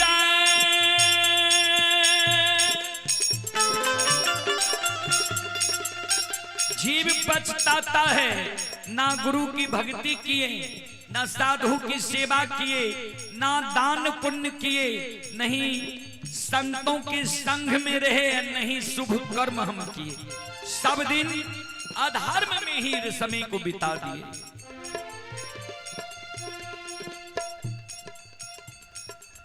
कहत कबीर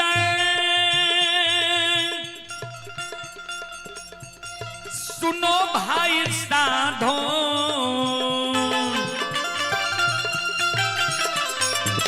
कहत कबीर सुनो भाई साधो, चोला छूटन गयो रे उमरिया, धोखे में बीत गयो।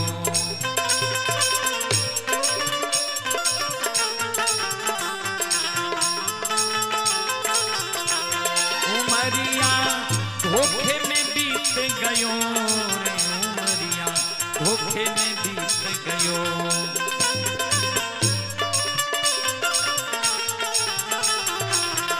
धोखे में बीत गयो।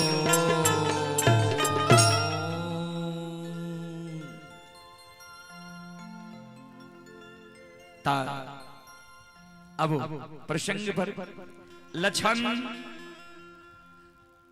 मन में सोच लके संत शिरोमणि श्रोताबंधो, आइए आप हैं दिलवर कुमार पिता विरोध यादव, अमरपुर जिला सहरसा के निवासी हैं। 21 रुपए के पुरस्कार आए हैं ऑनलाइन फोन पे के द्वारा। श्रद्धालु को बहुत बहुत धन्यवाद, लाख लाख शुक्रिया, बहुत बहुत साधुवाद। जय हो दानी श्रद्धालु की जय हो, उनके समस्त परिवार की जय हो। आइए दीपक बाबू के दादी जी अररिया की ओर से शानदार 51 रुपए के आशीर्वाद हमारे मंडली के लिए आए हैं। माता जी के चरण कमलों में कोटि कोटि नमन करता हूँ, आशीर्वाद चाहता हूँ, भगवान से कामना करता हूँ, भगवान माता जी को भवसागर के नैया से पार लगा।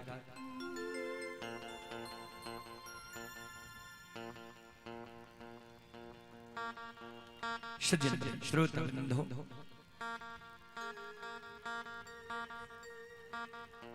आइए रोशन सिपाही के पूजनी माता जी बंदेहरा की ओर से 51 रुपए की आशीर्वाद हमारे मंडली के लिए आए हैं। माता जी के चरण कमलों में कोटि कोटि नमन करता हूँ, आशीर्वाद चाहता हूँ, भगवान से कामना करता हूँ, भगवान माता जी को भव सागर की नैया से पार लगा दे।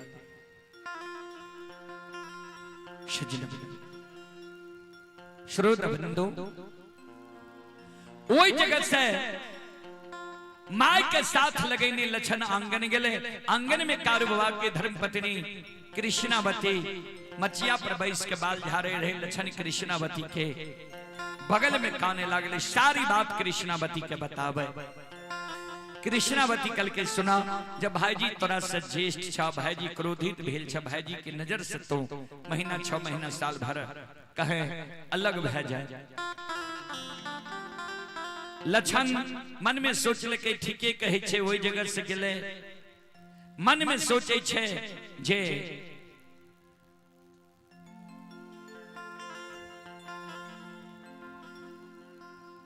मन में सोचे भाग के डुमरी ननिहाल चल जाए छो। भागल भागल लछन डुमरी ननिहाल की ओर जाए छे। मररिया खापट में जाके लछन के सूर्यास्त भाग लिया। मररिया खापट में लछन आई आप ही श्रीमती सोनी दादा स्वर्गीय उपेंद्र प्रसाद यादव पति रणवीर कुमार मंत्री जहानाबाद पुलिस एसोसिएशन निवासी शालीग्रामी बेगूसराय 151 रुपए के पुरस्कार आए हैं अपने मृत दादाजी के आत्मा की शांति के लिए। बहुत बहुत धन्यवाद, बहुत बहुत साधुवाद।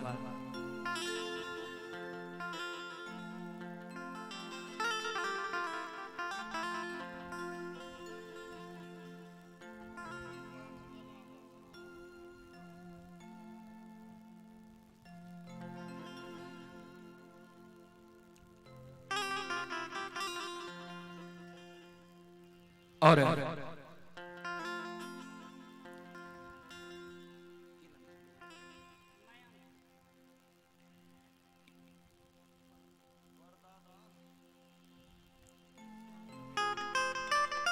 ये मयंक बाबू की ओर से रूपी व पुष्प की माला से हमें सम्मानित किया गया है।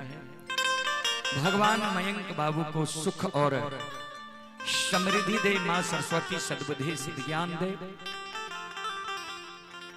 और उनके परदादा स्वर्गीय उपेंद्र बाबू के जीवात्मा को शांति दे। सज्जन वरिंद संत शिरोमणि वृंदो, आइए एक और भजन की ओर हम आप सबों को लेकर चलते हैं। आइए एक भजन की ओर। संत शिरोमणि वृंदो, मां बहन बाबू भैया सब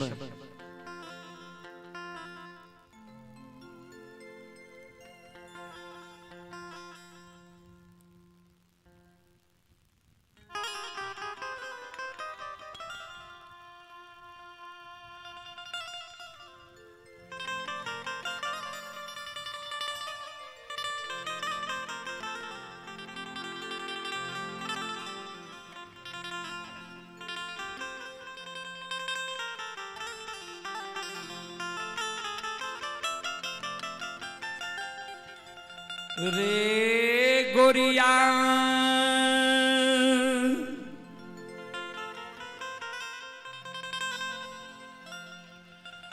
कावन गुनमा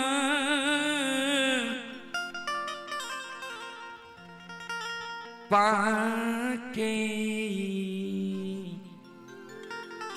इतराइल बा।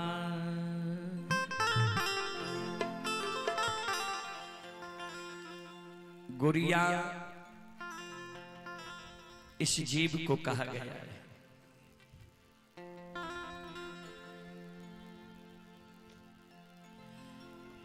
उससे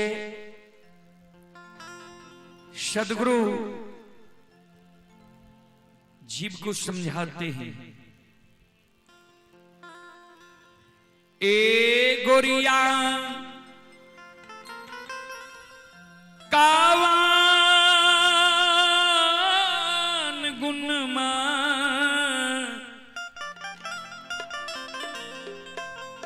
पाके इतराइल बा।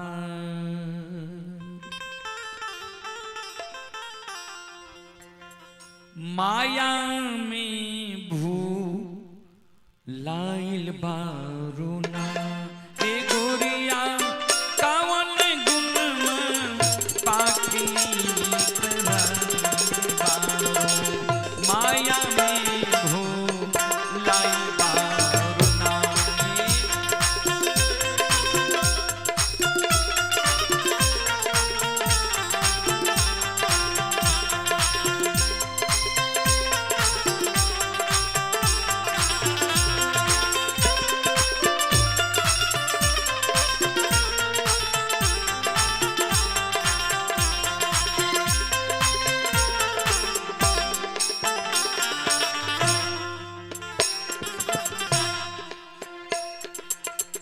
सदगुरु कहते हैं कौन ऐसा सुंदर गुण है जिस गुण से तू इतरा रहा है, नितरा रहा है और इतना घमंड में तू है। करार कैलू हरि के गायब जहिया गर्भ से बाहर आई करा।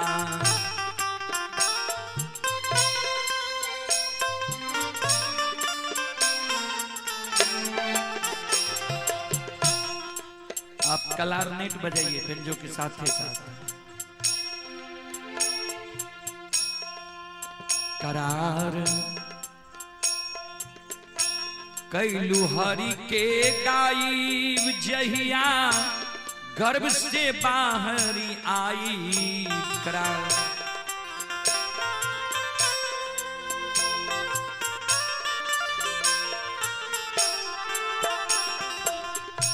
हम और आप कब करार किए हैं कि बाहर आकर भक्ति भजन करेंगे? तब जब मां की गर्भ में हम लोग उल्टे थे, उस समय में उस आंध कुआं में हम भगवान से प्रतिदिन विनती करते थे, हे प्रभु इस आंध कुआं से हमको बाहर कर दीजिए और बाहर होने के साथ आपका हम भक्ति करेंगे और ऐसा न भक्ति करेंगे कि फिर जन्म लेना नहीं पड़ेगा।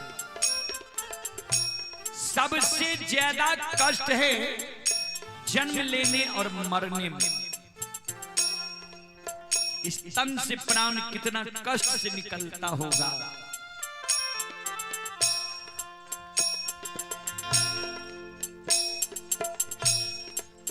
करार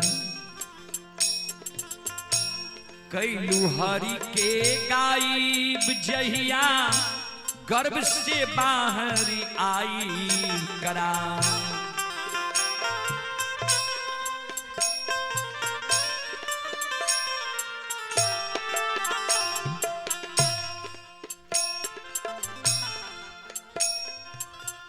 करार कैलू हरि के गायब जहिया गर्भ से बाहर आ। लेकिन गर्भ से बाहर आने के साथ इस संसारिक हवा लगने के साथ ही यह जीव बेईमान बन जाता है और रोता है। हमारी माँ बहन जब बच्चा जन्म लेता है और रोता नहीं है तो बहुत जगह सुने ही डगरा बजाती है, थाली बजाती है, कोई बर्तन बजाती है कि यह बोले। तो वह बोलता है तो कभी यहाँ कहते हैं कि माँ बहन इशारा करती है कि गर्भ में तुम जो गच्छा है तो यह वाद यंत्र लो और उस प्रभु का गुणगान करो। लेकिन वह बेईमान जीव जन्म लेने के साथ कहता है कहां कहां कहां, यानी मैंने गर्भ में कोई कबूला नहीं किया है। इस संसार में आने के बाद तुरंत उस चीज को भूल जाता है, बेईमान हो जाता है। आके ध्यान न धैलू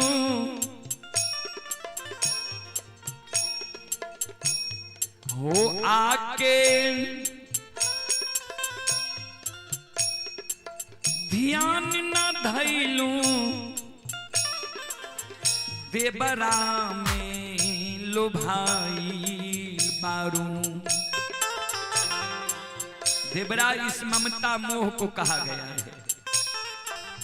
सदकर्म नहीं करके उस पुरुष की ध्यान नहीं धर के माया में हम और आप उजरा गई संसार में आके ध्यान न धैलू देबरा में अझुराई बारू। माया में भूलाइल बारू ना ए गोरिया।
और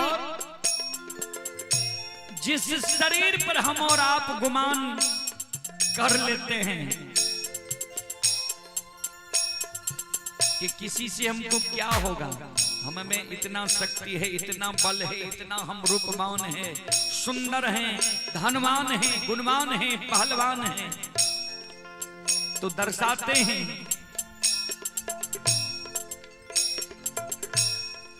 रही ना ऐसन जबानी उतरी मुंह के एक दिन पानी रही ना।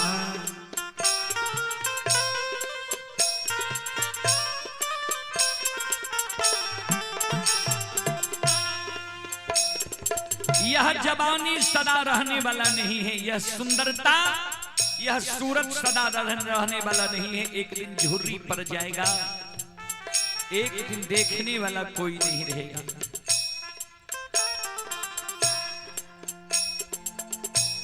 हो आके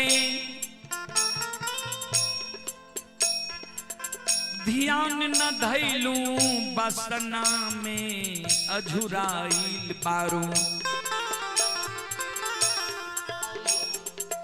जिसलिए आए हैं वह काम नहीं करके सगा संबंधी पुत्र को बढ़ाने में लग गए हैं। और कवि कहते हैं पुत्र सुपुत्र तो का धन संचय, पुत्र कुपुत्र तो का धन संचय। इसका अर्थ है जिस बेटा के लिए, जिस सुपुत्र के लिए आप अर्जित कर रहे हैं संपत्ति, अगर वह कुपुत्र हो जाए, दारू तारी गांजा भांग पीने लगे, तो आप जितना पेट काट करके जो भोजन खाना चाहिए वो नहीं खा करके पुत्र के लिए बचा कर रखे हैं, वह पुत्र अगर बेविचारी हो जाए, कुपुत्र हो जाए, बेच लेगा। अगर आप उनके लिए धन अर्जित नहीं कर रहे हैं, उनको अच्छा ज्ञान दिलवा रहे हैं, पढ़ा लिखा रहे हैं, संगति अच्छा है, आप उसको कुछ खरीद कर नहीं दिए हैं, जमीन नहीं खरीदे हैं, उनके लिए ज्ञान अच्छा दे दिए हैं ना, तो वो अपने आप खरीद लेंगे। ज्ञान नहीं दीजिएगा, 100 बीघा बनाकर आप चले जाइएगा, सब बेच लेगा। तो पुत्र कुपुत्र तो का धन संचय, पुत्र सुपुत्र तो का धन संचय। अगर पुत्र कुपुत्र हो जाएगा, हम संपत्ति बना कर देंगे, वो बेच लेगा। पुत्र सुपुत्र हो जाएगा, नहीं भी बना कर देंगे, वो बना लेगा। तो पुत्र के लिए चिंता नहीं करनी चाहिए। आजकल तो सब पुत्र के लिए ही चिंतित हैं कि 2 बीघा जब उनको दी हैं तो वो सोच रहे हैं 2 कट्ठा दी हैं, तो बोल रहे 5 कट्ठा कैसे हो जाएगा। अगर गांव घर में अच्छा खासा जमीन है तब समझ रहे हैं शहर बाजार में खरीद देते तो अच्छा हो। कुछ साथ ले जाने वाला नहीं है, सब अपने अपने कर्म भाग से आए हैं। आके ध्यान न धैलू, बसना में अझुराइल बारू,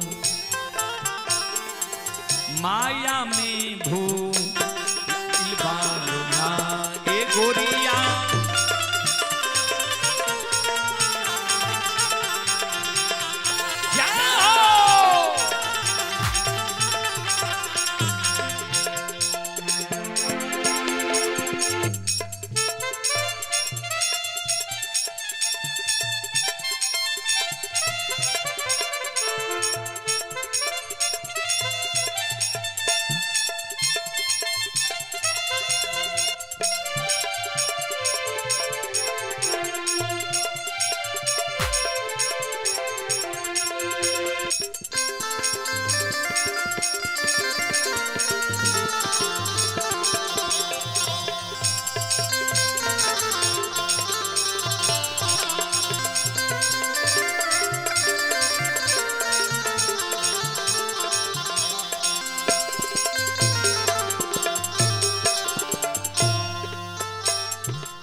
आगे लिखे हैं,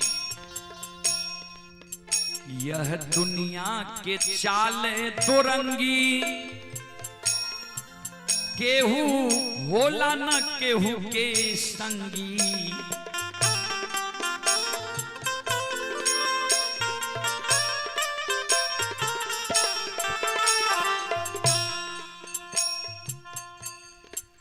यह दुनिया के चाल दुरंगी, केहू होला न केहू के संगी।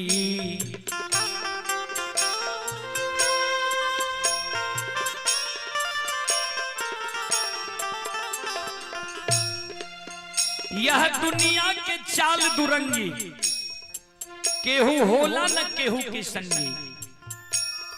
कोई किसी के साथ आज तक नहीं गया है, यहाँ सबका सब नाता रिश्ता है। आज हमारे स्वर्गीय उपेंद्र बाबू चले गए, उनके साथ कोई गया?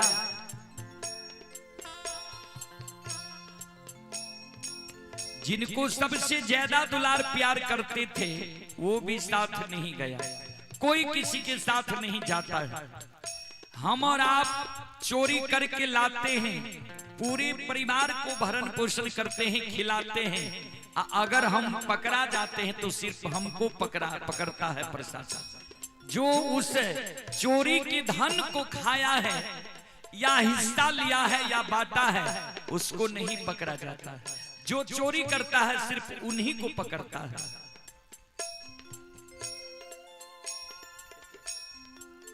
आइए, अजीत कुमार की ओर से 15 रुपए की पुरस्कार आए हैं। बहुत बहुत धन्यवाद, बहुत बहुत साधुवाद।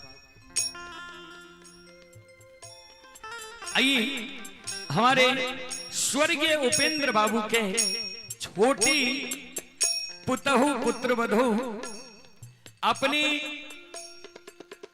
ससुर जी की जीवात्मा की शांति के लिए श्रीमती किरण देवी की ओर से 501 रुपए की पुरस्कार आए हैं। बहुत बहुत धन्यवाद, बहुत बहुत साधुवाद। हमारे चर्चित भक्ति के गाथा उपेंद्र बाबू की जीवात्मा को भगवान शांति दे। अपने श्री चरणों में स्थान दे।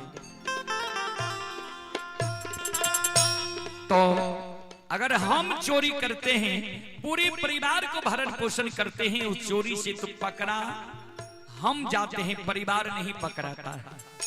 जबकि वह धन वो भी खाया है, उनको भी पकड़ना चाहिए, उनको भी वह पाप लगना चाहिए, लेकिन उनको नहीं लगता है।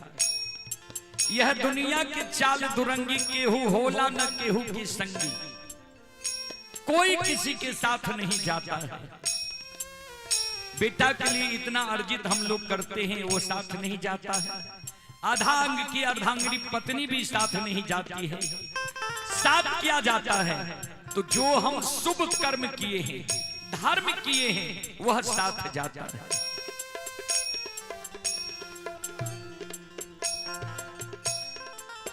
यह दुनिया के चाल दुरंगी होला, केहू ना केहू के संगी।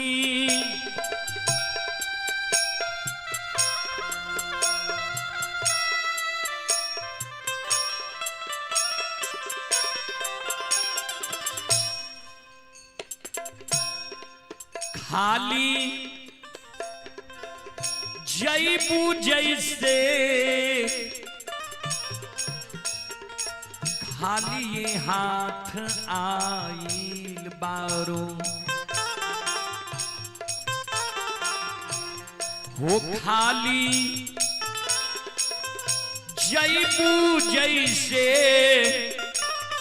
खाली ये हाथ आइल बारो, माया में भूलाइल बारो ना।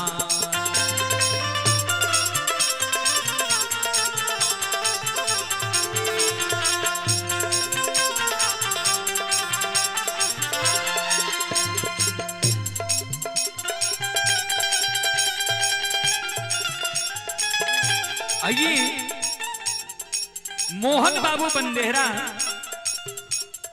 मोहन बाबू की ओर से शानदार 101 रुपए की पुरस्कार आए। बहुत बहुत धन्यवाद, बहुत बहुत साधुवाद। जय हो दानी श्रद्धालु की जय हो, उनके समस्त परिवार की जय हो।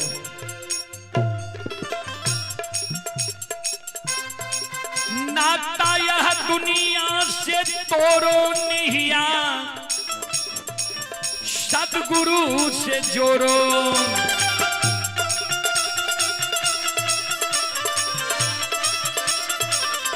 वो नाता जब इस संसार में कोई किसी का नहीं है, कोई साथ जाने वाला नहीं है, सिर्फ धर्म साथ जाएगा।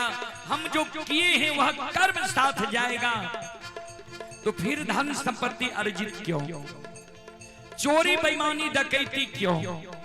इसलिए कहते हैं नाता यह दुनिया से तोड़ो निहिया, सतगुरु से जोड़ो।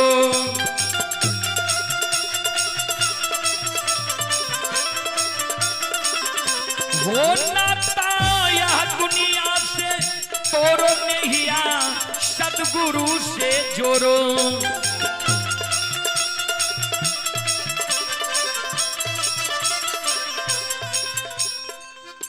हो असली हो असली छोड़ के काहे नकली में घेराइल बारू। हो असली माता पिता की सेवा, पति की सेवा छोड़ करके हम जाते हैं दूसरे साधु संतों की सेवा करने के लिए, चरण पखारने के लिए, भोला बाबा की पूजा करने के लिए। और सबसे बड़ा भोला बाबा घर में है, उनको हम और आप नहीं पूजते। जो इस संसार में हमें लाए हैं, जो हमारे लिए कमा कर रखा है, उस माता पिता की सेवा हम लोग नहीं करते हैं, पूजा नहीं करते हैं। जो पति परमेश्वर भगवान के दर्जा जिनको मिला है, उनके बात में नहीं रहते हैं। दूसरा जो कोई बात कह दे तो उस बात को हम पकड़ लेते हैं कि यही सत्य है, वो असत्य है। हो असली छोड़ के काहे नकली में घेराइल बारू माया में भूलाइल बारू ए गोरिया कावन गुनमा पाके इतराइल बारू माया में भूलाइल बारू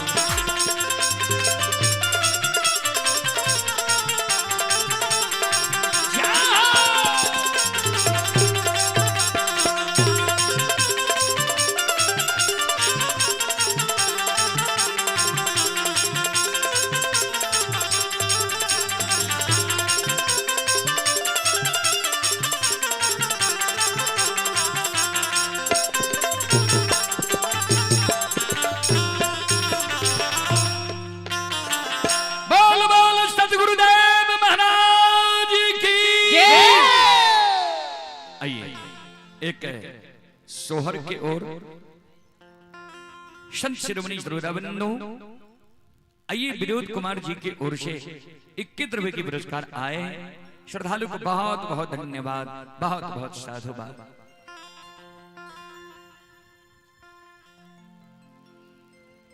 सज्जन बने दो सहेली बगीचा में घूम रही थी, टहल रही थी। उसमें एक सहेली की वह बगीचा था। तो जिस सहेली की बगीचा थी दूसरी सहेली उनसे पूछती हैं, सब कुछ ठीक है? बगीचा तो सब कुछ ठीक है, सुंदर सुहावन है। जिस सहेली की बगीचा थी वह कहती हैं दूसरी सहेली से,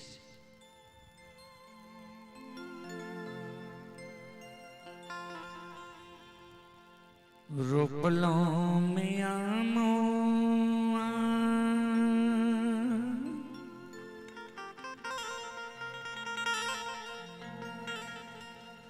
आरो रे अमोला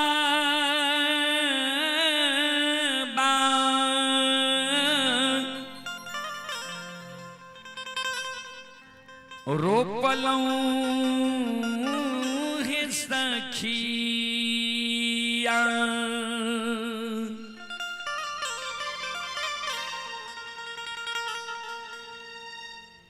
आरोहे अमोला बा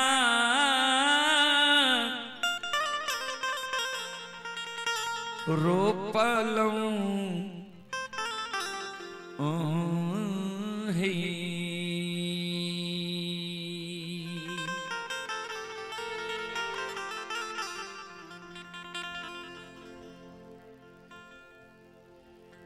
सखिया है साका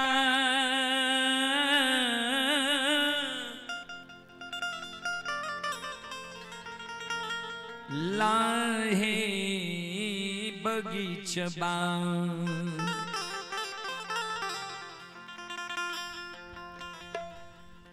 लागे छै उदास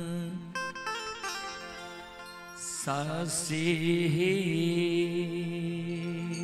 के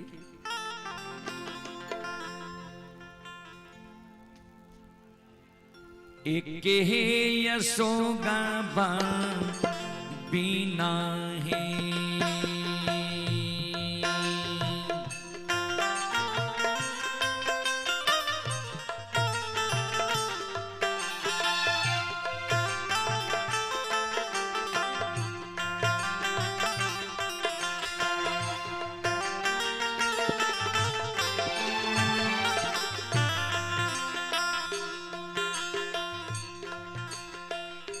सखिया है साका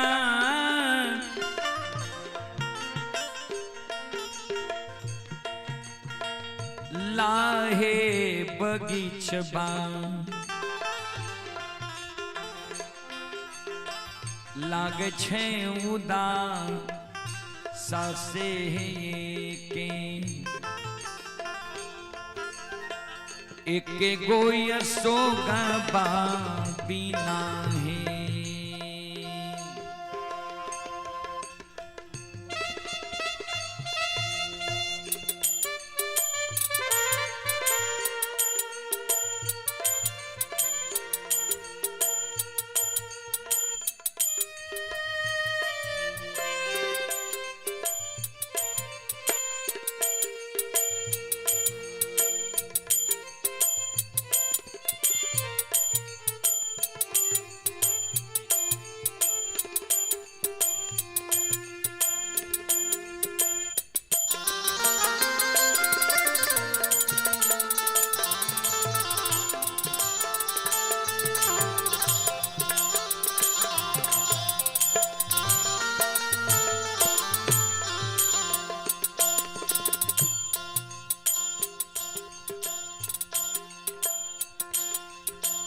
तो जो सहेली की बगीचा थी वह बोली सब कुछ तो ठीक है, लेकिन एक अशोक वृक्ष के कारण यह बगीचा सदा उदास लगती है। फिर कुछ दिन के बाद क्या हुआ, दोनों सहेली की शादी हुई, ससुराल गई। पहली सहेली की माता मर गई, नैहर आई।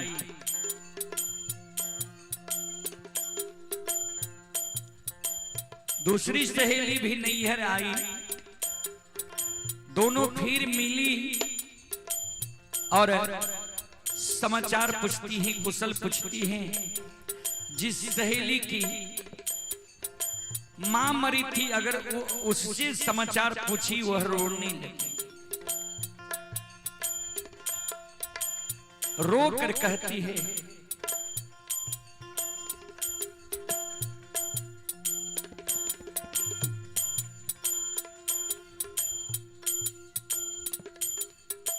नहीं राम छालई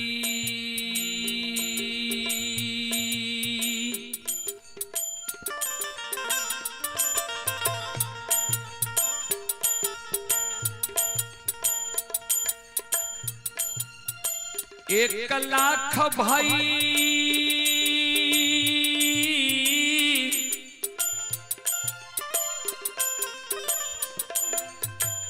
या से हिस्साबा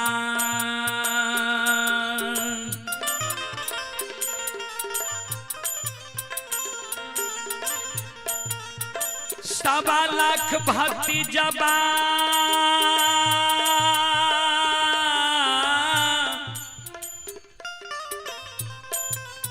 छलई है सखिया।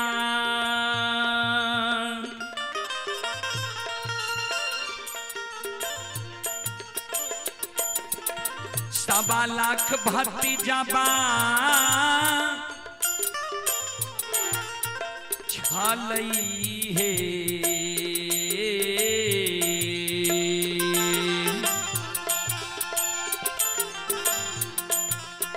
सखिया है साका लाहे नैहरबा लागे छे उदा सासे है एक मोरी माता बीना है।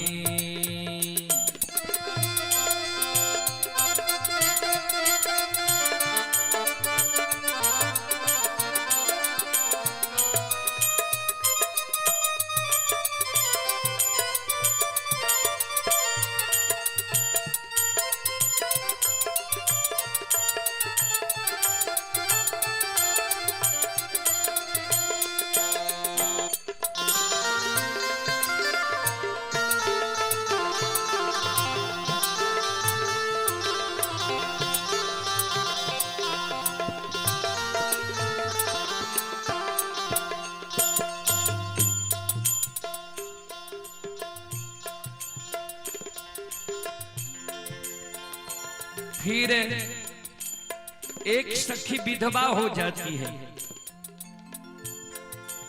उससे पूछती ही क्या समाचार है, कुशल मंगल है न। सखी रोने लगती है, ससुरा में छालई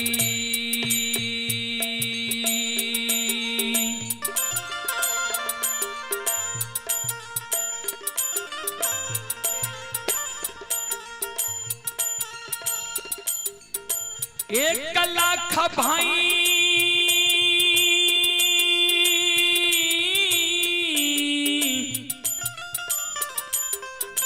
सूरज से सबा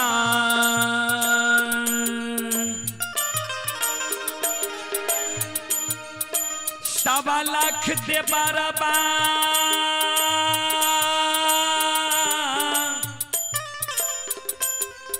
छलई हे सखिया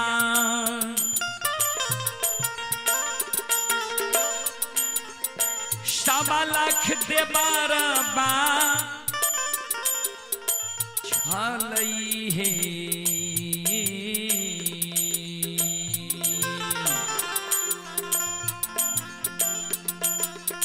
सखिया हे काला हे ससुरबा लागे छे उदासे हे एक मोर स्वामी दीना हे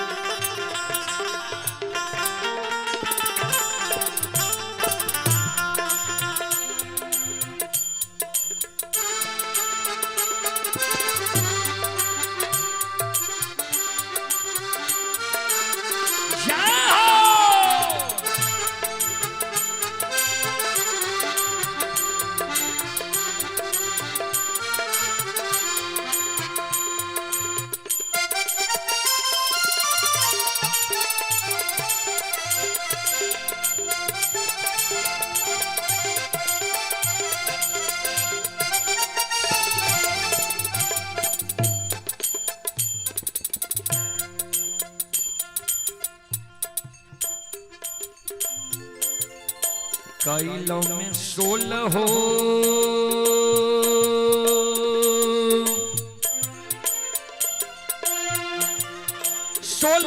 सिंगार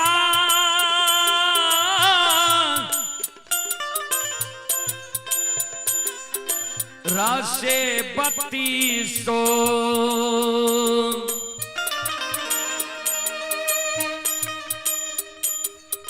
बत्तीसिया भरानमा कैलों हे सखिया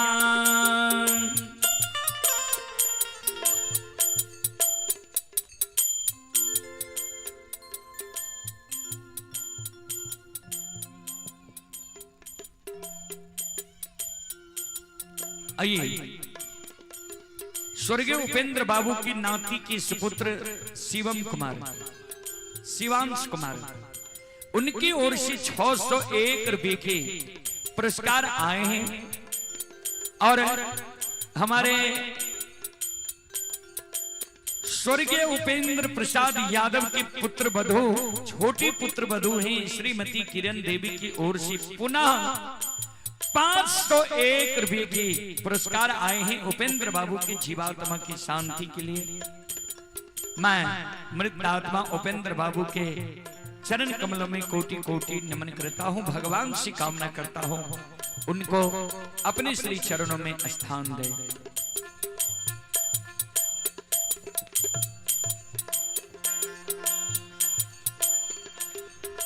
कैलों में 16 हो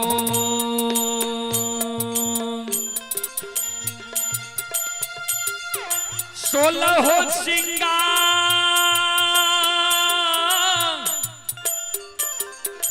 रासे 32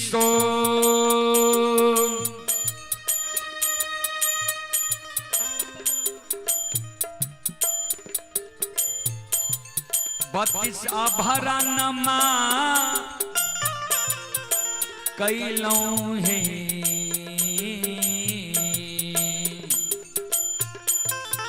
सखिया है काला है सुरतिया लागे छे उदास सासे है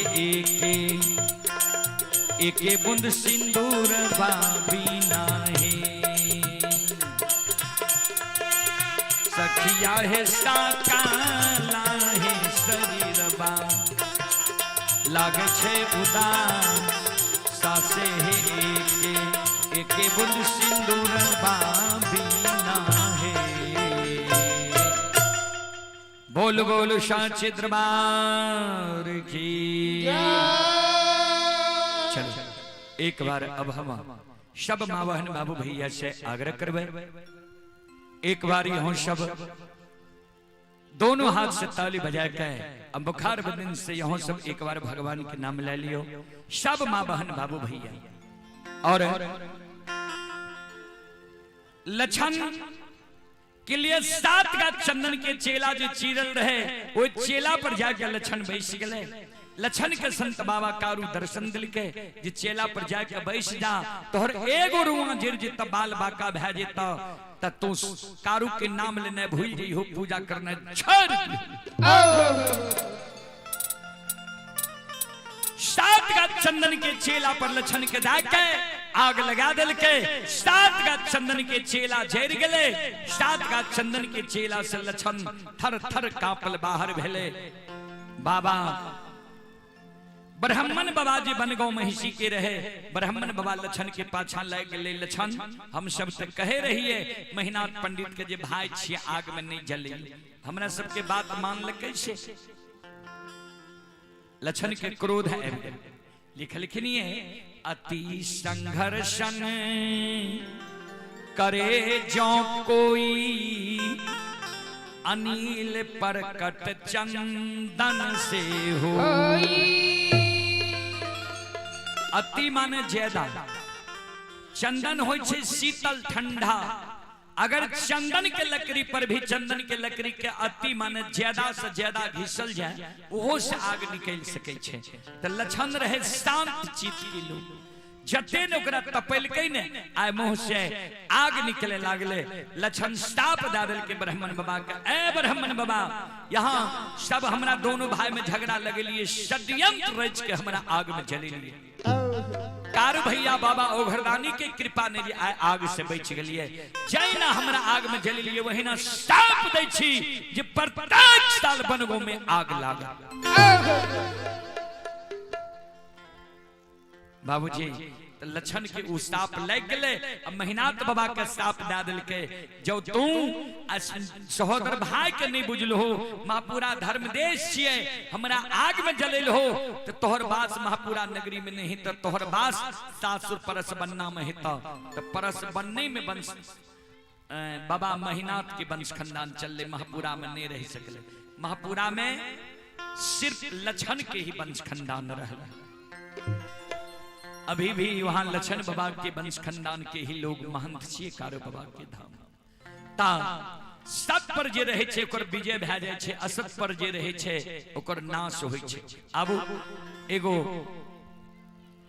नाचारी ओय के बाद भोग ओय के बाद हम विसर्जन करब अपने सबसे क्षमा चाहब। अब शिवजी सब कहे गौरी कहे ना कोई शिवजी के दरबार में गौरी करे सो।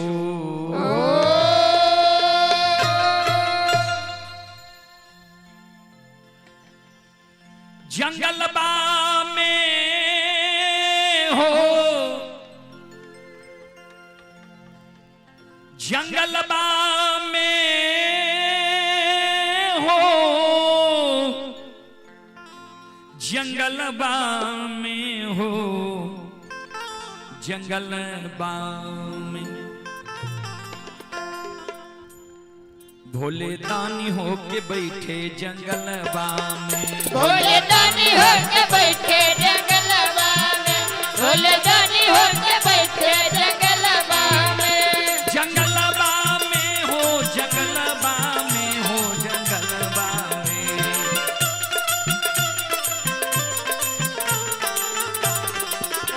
भोले दानी हो के बैठे जंगलवा में भोले दानी होके बैठे जंगलवा में भोले दानी होके बैठे जंगलवा में। आइए स्वर्गीय उपेंद्र प्रसाद यादव के बड़ी पुत्र वधू मंजू देवी, स्वर्गीय उपेंद्र प्रसाद यादव के बड़ी पुत्र वधू पुतहू हैं मंजू देवी की ओर से 1101 रुपये की पुरस्कार आए हैं और अपने ससुर जी के मृत आत्मा की शांति के लिए 1101 रुपये की पुरस्कार आए हैं। एक बार मंजू देवी माता जी के नाम पर जोरदार ताली हो जाए। जय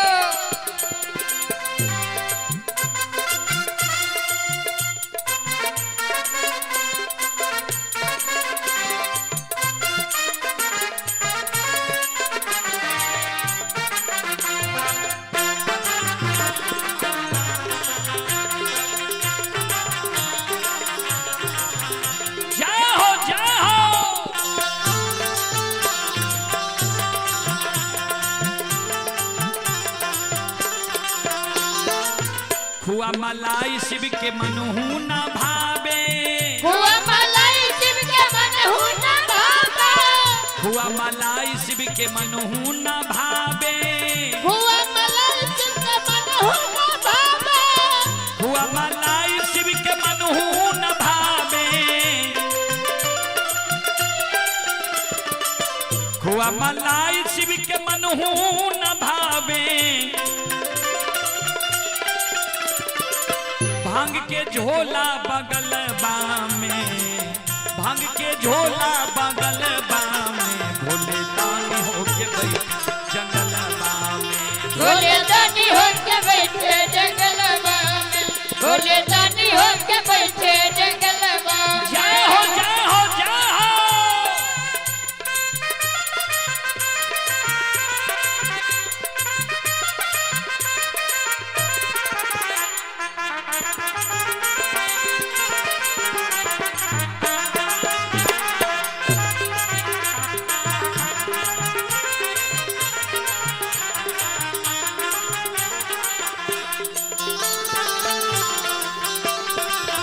भोले दानी होके बैठे जंगलवा में भोले दानी होके बैठे जंगलवा में।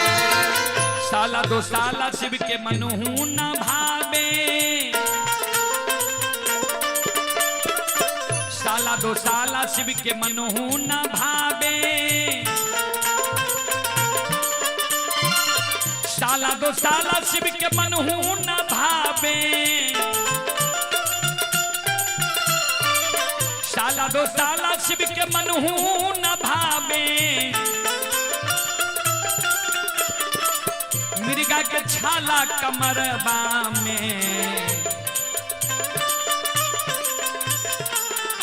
वो मिर्गा के छाला कमरबा में भोले दानी होके बैठे जंगलवा में भोले दानी होके बैठे जंगलवा में भोले दानी होके बैठे जंगलवा में।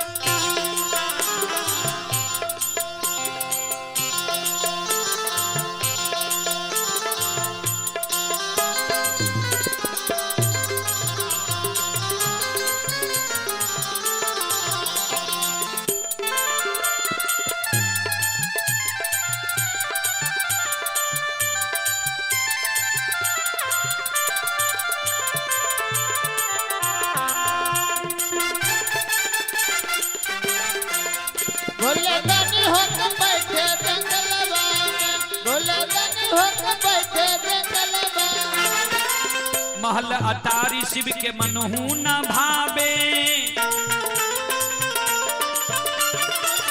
महल अटारी शिव के मनहू न भावे महल अटारी शिव के मनहू न भावे ओ महल अटारी शिव के मनहू न भावे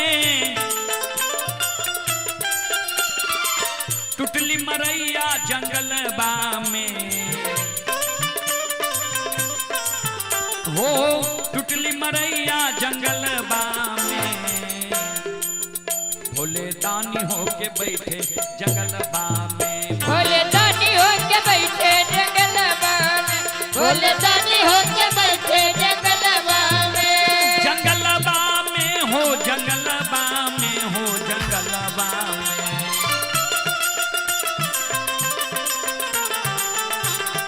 आओ भोले दानी होके बैठे जंगलबा में भोले दानी होके बैठे जंगलबा में भोले दानी होके बैठे जंगलबा में भोले दानी होके बैठे जंगलबा में भोले दानी होके बैठे जंगलबा में भोले दानी होके बैठे जंगलबा में भोले दानी होके बैठे जंगलबा में भोले दानी होके बैठे जंगलबा में बोलो बोलो उमापति महादेव की जय।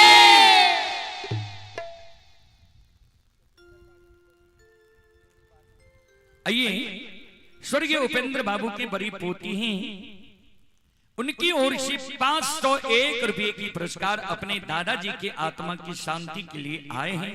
बहुत बहुत धन्यवाद, बहुत बहुत साधुवाद। आइए सभी से मैं आग्रह करता हूं, मां बहनों से अंतिम भजन है, सब झूम झूम कर ताली बजाएंगे और गाएंगे। अंतिम भजन है, इसके बाद हम लोग विराम देंगे अपने वाणी को।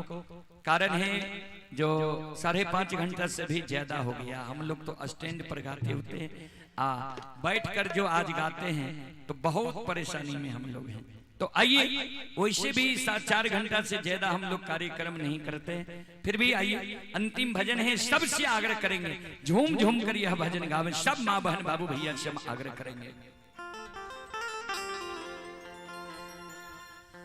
जरा तन मन से भजले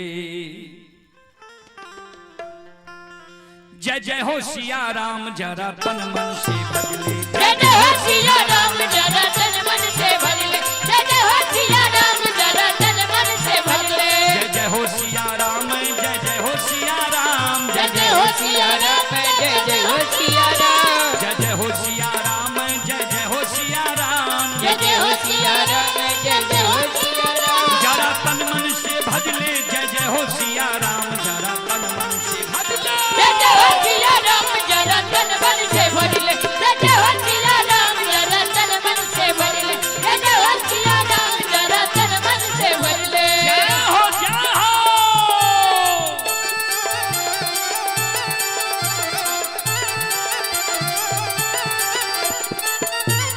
मीठी मीठी ताली के साथ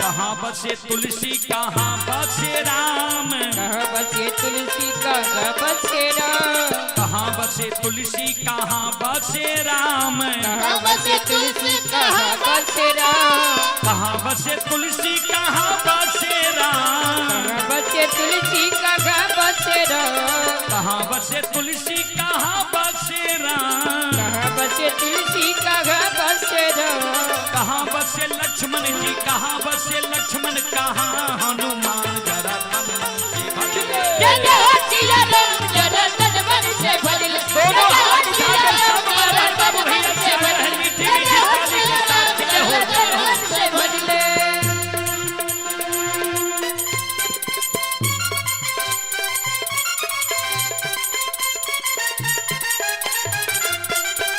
जय हो।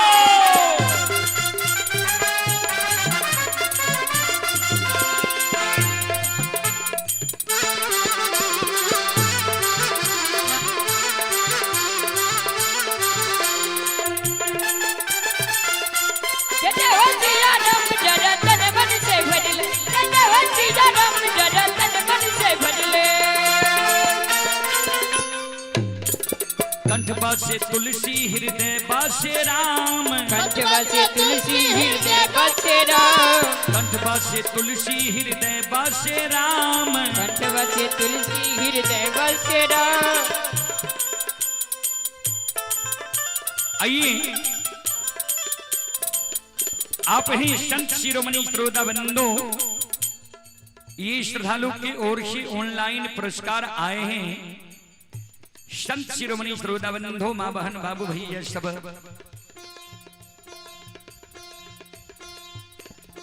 उपेंद्र बाबू की छोटी पोती, उनकी ओर से 501 रुपये की पुरस्कार आए हैं। उपेंद्र बाबू की जीवात्मा की शांति के लिए बीजू यादव की ओर से 21 रुपये की पुरस्कार आए हैं। चंदन कुमार की ओर से 101 रुपये की पुरस्कार ऑनलाइन फोन पे के द्वारा आए हैं। आइए ब्रजेश यादव सिपाही खरहट की ओर से 101 रुपये की पुरस्कार आए हैं। बहुत बहुत धन्यवाद, बहुत बहुत साधुवाद। जय हो दानी श्रद्धालु की जय हो, उनके समस्त परिवार की जय हो।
भोजन तुलसी किया भोजन राम, किया भोजन तुलसी किया भोजन राम, किया भोजन तुलसी किया भोजन राम, किया भोजन तुलसी किया भोजन राम, किया भोजन तुलसी किया भोजन राम, किया भोजन तुलसी किया भोजन राम, किया भोजन तुलसी किया भोजन राम, किया भोजन तुलसी किया भोजन राम, किया भोजन लक्ष्मण जी किया भोजन लक्ष्मण किया हनुमान जरा तन मन से भज ले। जय हो सिया राम, जरा तन मन से भज ले। जय हो सिया राम, जरा तन मन से भज ले। जय हो सिया राम, जरा तन मन से भज ले।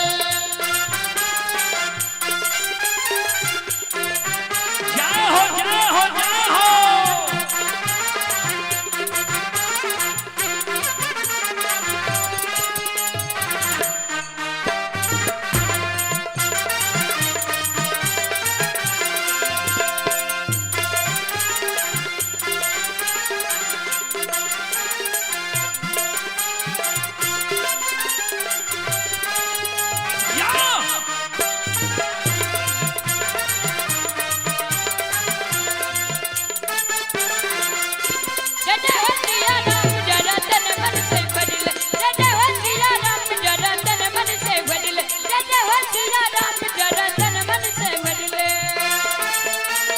जल भोजन तुलसी जी फल भोजन राम, जल भोजन तुलसी जी फल भोजन राम, जल भोजन तुलसी जी फल भोजन राम, जल भोजन तुलसी जी फल भोजन राम, जल भोजन तुलसी जी फल भोजन राम, जल भोजन तुलसी जी फल भोजन राम, जल भोजन तुलसी जी फल भोजन राम, जल भोजन तुलसी जी फल भोजन राम, दही चूड़ा लक्ष्मण दही चूड़ा लक्ष्मण लड्डू हनुमान जरा तन मन से भज ले। जय हो सिया राम, जरा तन मन से भज ले। जय हो सिया राम, जरा तन मन से भज ले। जय हो सिया राम, जरा तन मन से भज ले। जय जय हो सिया राम, जय जय हो सिया राम। जय जय हो सिया राम, जय जय हो सिया दोनों हाथ राम, उठाकर सब माँ बहनों से आग्रह है। जय जय हो सिया राम, जय जय हो सिया राम। जय जय हो सिया राम, जय जय हो सिया राम, जरा तन मन से भज ले जय जय हो सिया राम जरा तन मन से भज ले जय जय हो सिया राम जय हो जय हो जय हो जय जय हो सिया राम जरा तन मन से भज ले जय जय हो सिया राम जरा तन मन से भज ले जय जय हो सिया राम जरा तन मन से भज ले जय जय हो सिया राम जरा तन मन से भज ले जय जय हो सिया राम जरा तन मन से भज ले जय जय हो सिया राम जरा तन मन से भज ले जय जय हो सिया राम जरा तन बोलो बोलो साचे दरबार की भक्ति और भगवान की महारुद्र बजरंगबली की उमापति महादेव की बाबा डिहबार की स्वर्गीय उपेंद्र बाबा की उनके समस्त परिवार की उनके संत समाज की उनके इष्ट देवी देवता की उनके गैया भैया की जय जय जय श्री सीताराम हरा हरा महादेव। चलो अब अपने सब श्रोता बंधो माँ बहन से हम क्षमा चाह माफ करियो फिर कभी सेवा के मौका मिलता है हम सेवा करे के प्रयास करब और हमरा मंडली से जे त्रुटि गलती बे लेते अपने सब बच्चा जन के माफ क्या देवे। अंत में पिंटू शर्मा जी की ओर से 11 रुपया के पुरस्कार आ लिया। बहुत बहुत धन्यवाद, बहुत बहुत साधुवाद, बहुत बहुत धन्यवाद।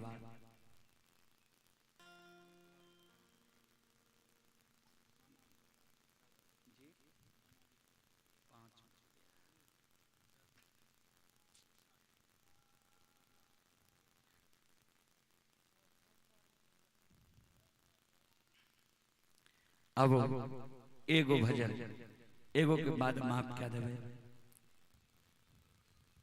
श्रोत सज्जन वृंद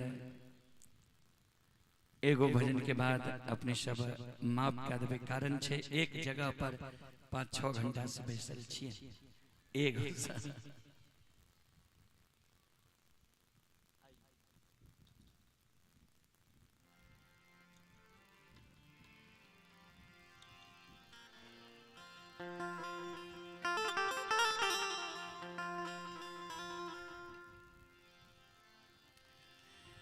आर केहू ना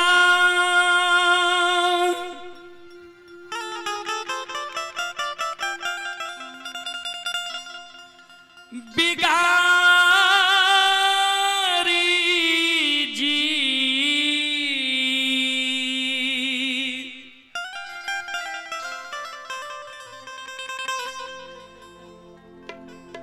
आर केहू ना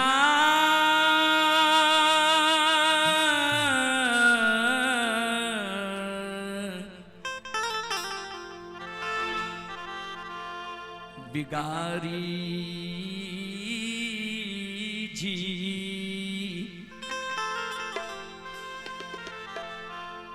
राम ना बिगड़ी है जे कर केहू ना बिगारी जी राम ना बिगड़ी है जेकर केहू ना बिगारी जी राम ना बिगड़ी जेकर केहू ना बिगाड़ी जी राम ना बिगड़ी गे जेकर केहू ना बिगाड़ी जी राम ना बिगड़ी गे जेकर केहू ना बिगारी जी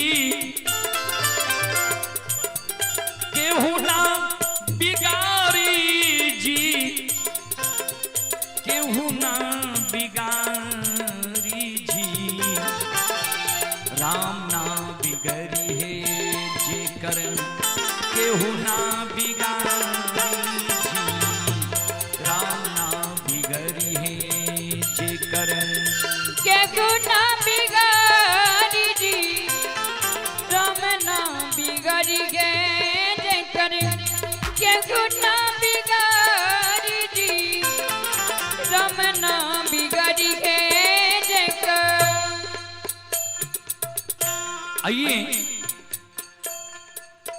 आप हैं स्वर्गीय ललन बाबू के छोटा सुपुत्र, स्वर्गीय उपेंद्र बाबू के छोटा सुपुत्र ललन बाबू ASI। स्वर्गीय उपेंद्र बाबू के छोटा सुपुत्र हैं ललन बाबू ASI की ओर से श्रद्धा के साथ बड़े उदार दिल से अपने मृत पिता की जीवात्मा की शांति के लिए 501 रुपये के पुरस्कार भेजे हैं। एक बार हमारे उपेंद्र बाबू और ललन बाबू के नाम पर जोरदार ताली हो जाए। जय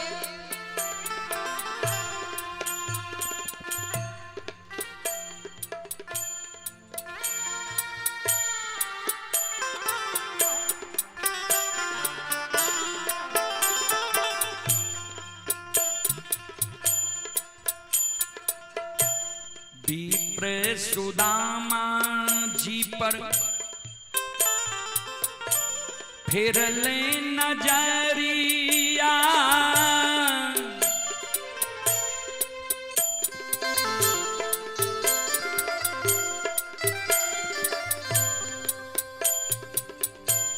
विप्र सुदामा जी पर फिर ले नजरिया,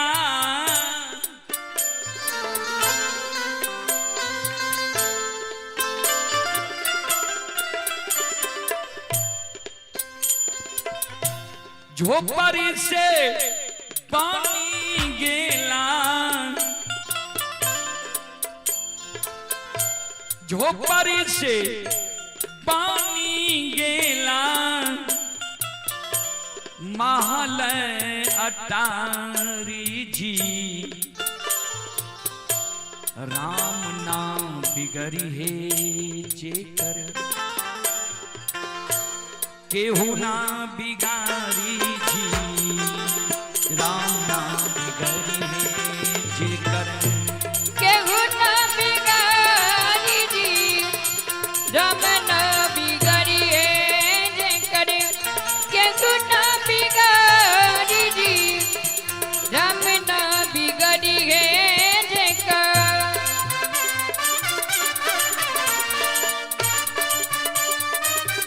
जाहो जाहो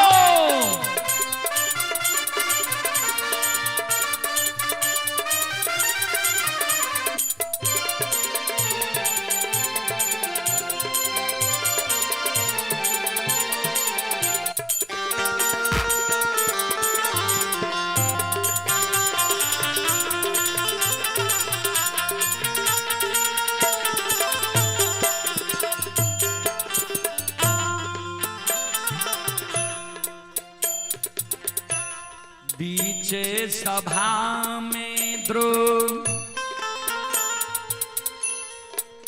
जी पुकारली,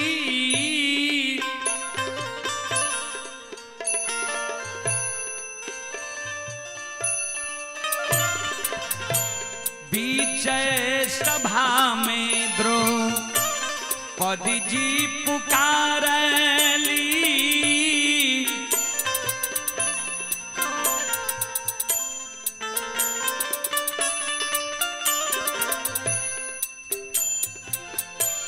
खैचत चीर,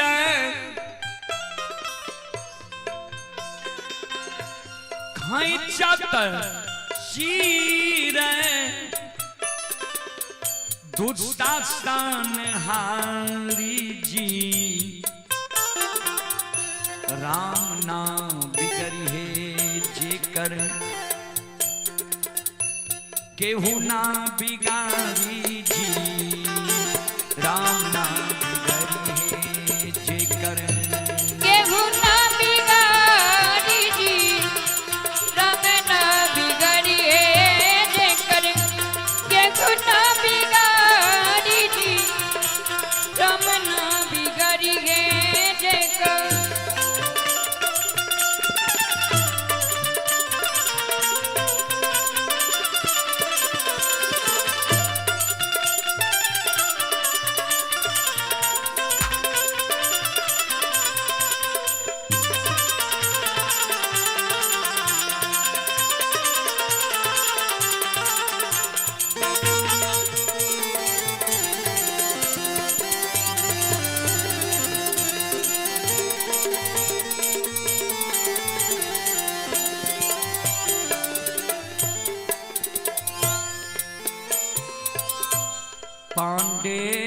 नगीना भरत राम पर भरोसा राखे पांडे नगीना भरत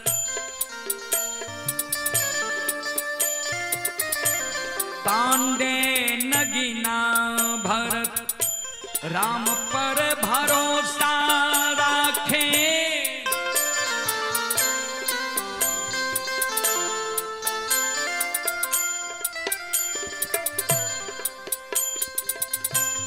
गईहा हरि के गुणमा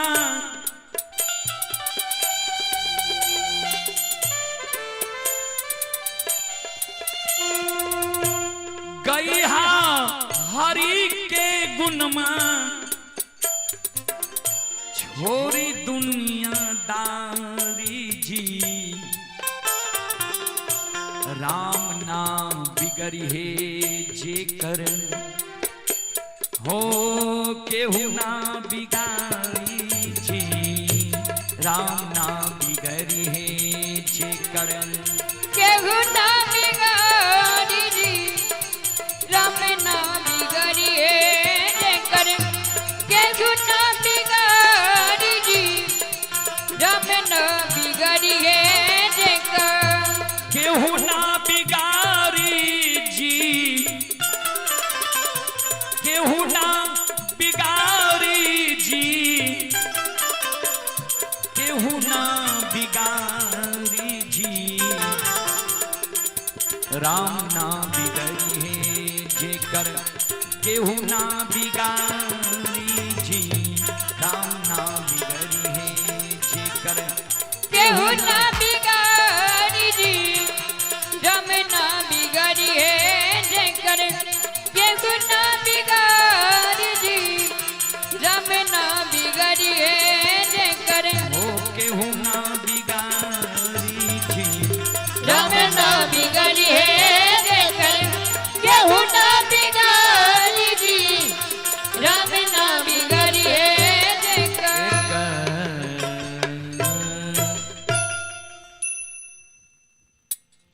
सुनिए लो आई एक कृष्ण भगवान के भजन की ओर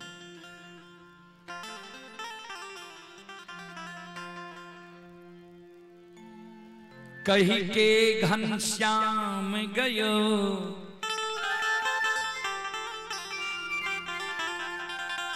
आएंगे हम परसों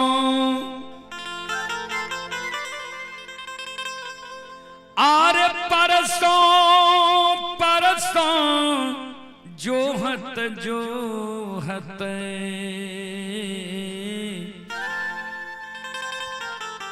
बीत गए कई बरसों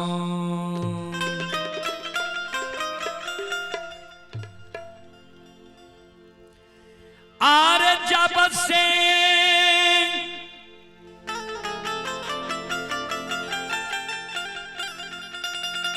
कन्हैया गईले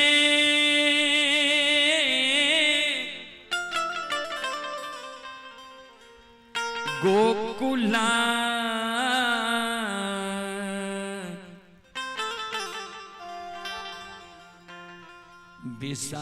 बिसारी हो गईले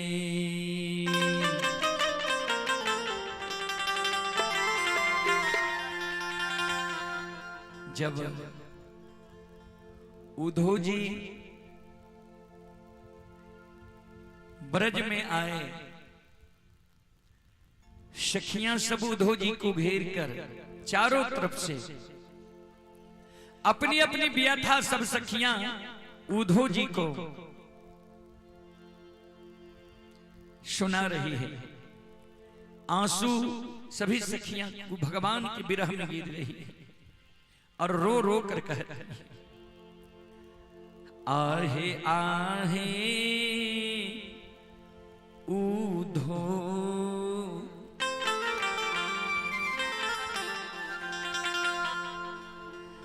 कवन जोगिनिया मतिया मार लएरा आहे आहे उद्धव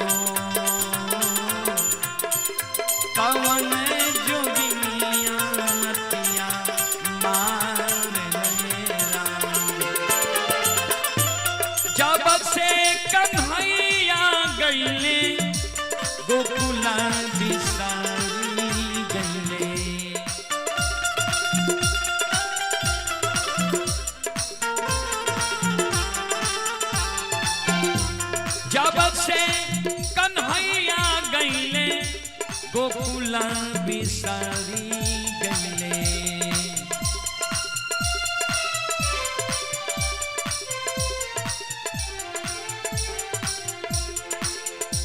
आहे आहे उधो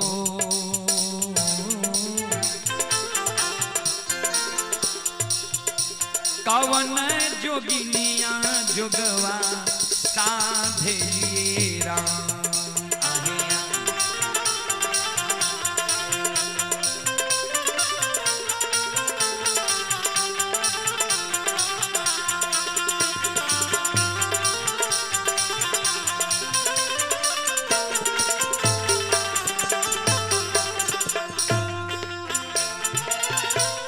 बटिया जोत राधा भाई गईल देहिया आधा।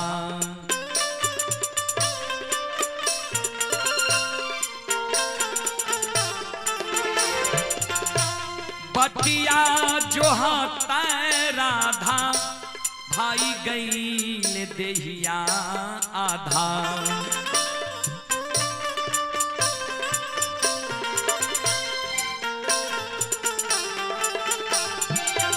सभी सखियां रो रही हैं और उद्धव जी को अपनी व्यथा सुना रही है कि बात जो होते राधा कि शरीर आधी हो गई है, अन्न त्याग दी ही भगवान के विरह में। बटिया जो हाथा राधा भाई गई देहिया आधा।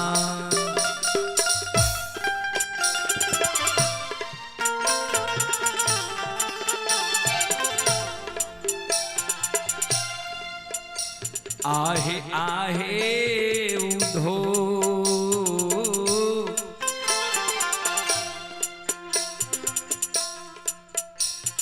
भगवान की चिट्ठी पतिया जो सखी सब पढ़ रही है। आहे आहे उधो पतिया बचत छतिया फाट लाए राम। आहे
आइए आप ही कृष्ण कन्हैया ग्वाला, पिता सुबोध यादव, दादा स्वर्गीय उपेंद्र यादव अपने दादाजी के जीवात्मा की शांति के लिए शानदार 501 रुपए की पुरस्कार भेजे हैं। बहुत बहुत धन्यवाद, बहुत बहुत साधुवाद। उनके दादा के मृत आत्मा को भगवान अपने श्री चरणों में स्थान दे। आगे सखी लोग रो रही है और उद्धव जी से कह रही है, वृंदावन सोना सोना लागेला कन्हैया के बिना।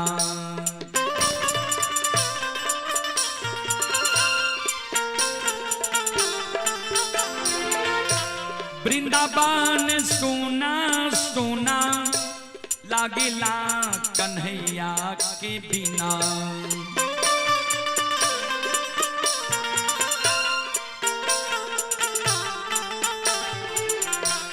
वृंदावन सुना सुना लागेला कन्हैया के बिना।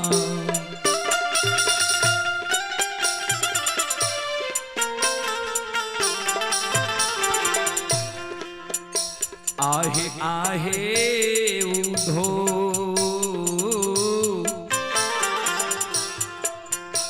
आहे आहे उधो कवन सवतिया मतिया मार लैरा।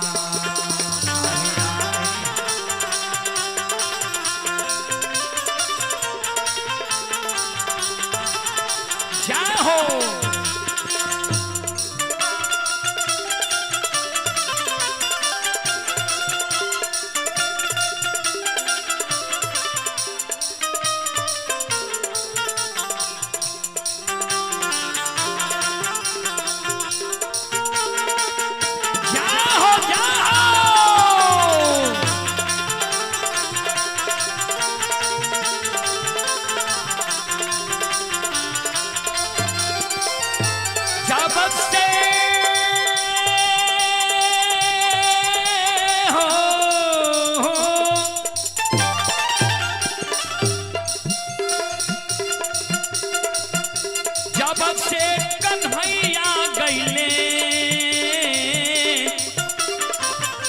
गोकुला बिसारी गईले।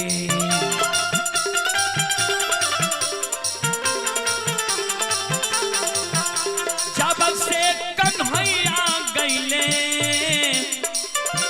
गोकुला बिसारी गईले।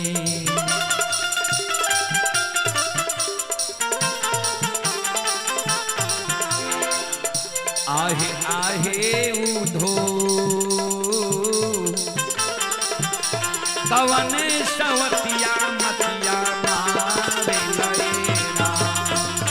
आहे उधो कवन सवतिया मतिया मारे लैरा। आहे उधो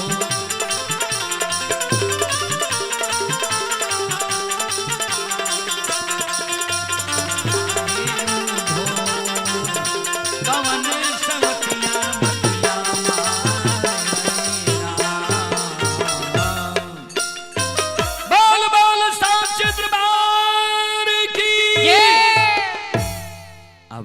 माफ करियो अपने शब्द से।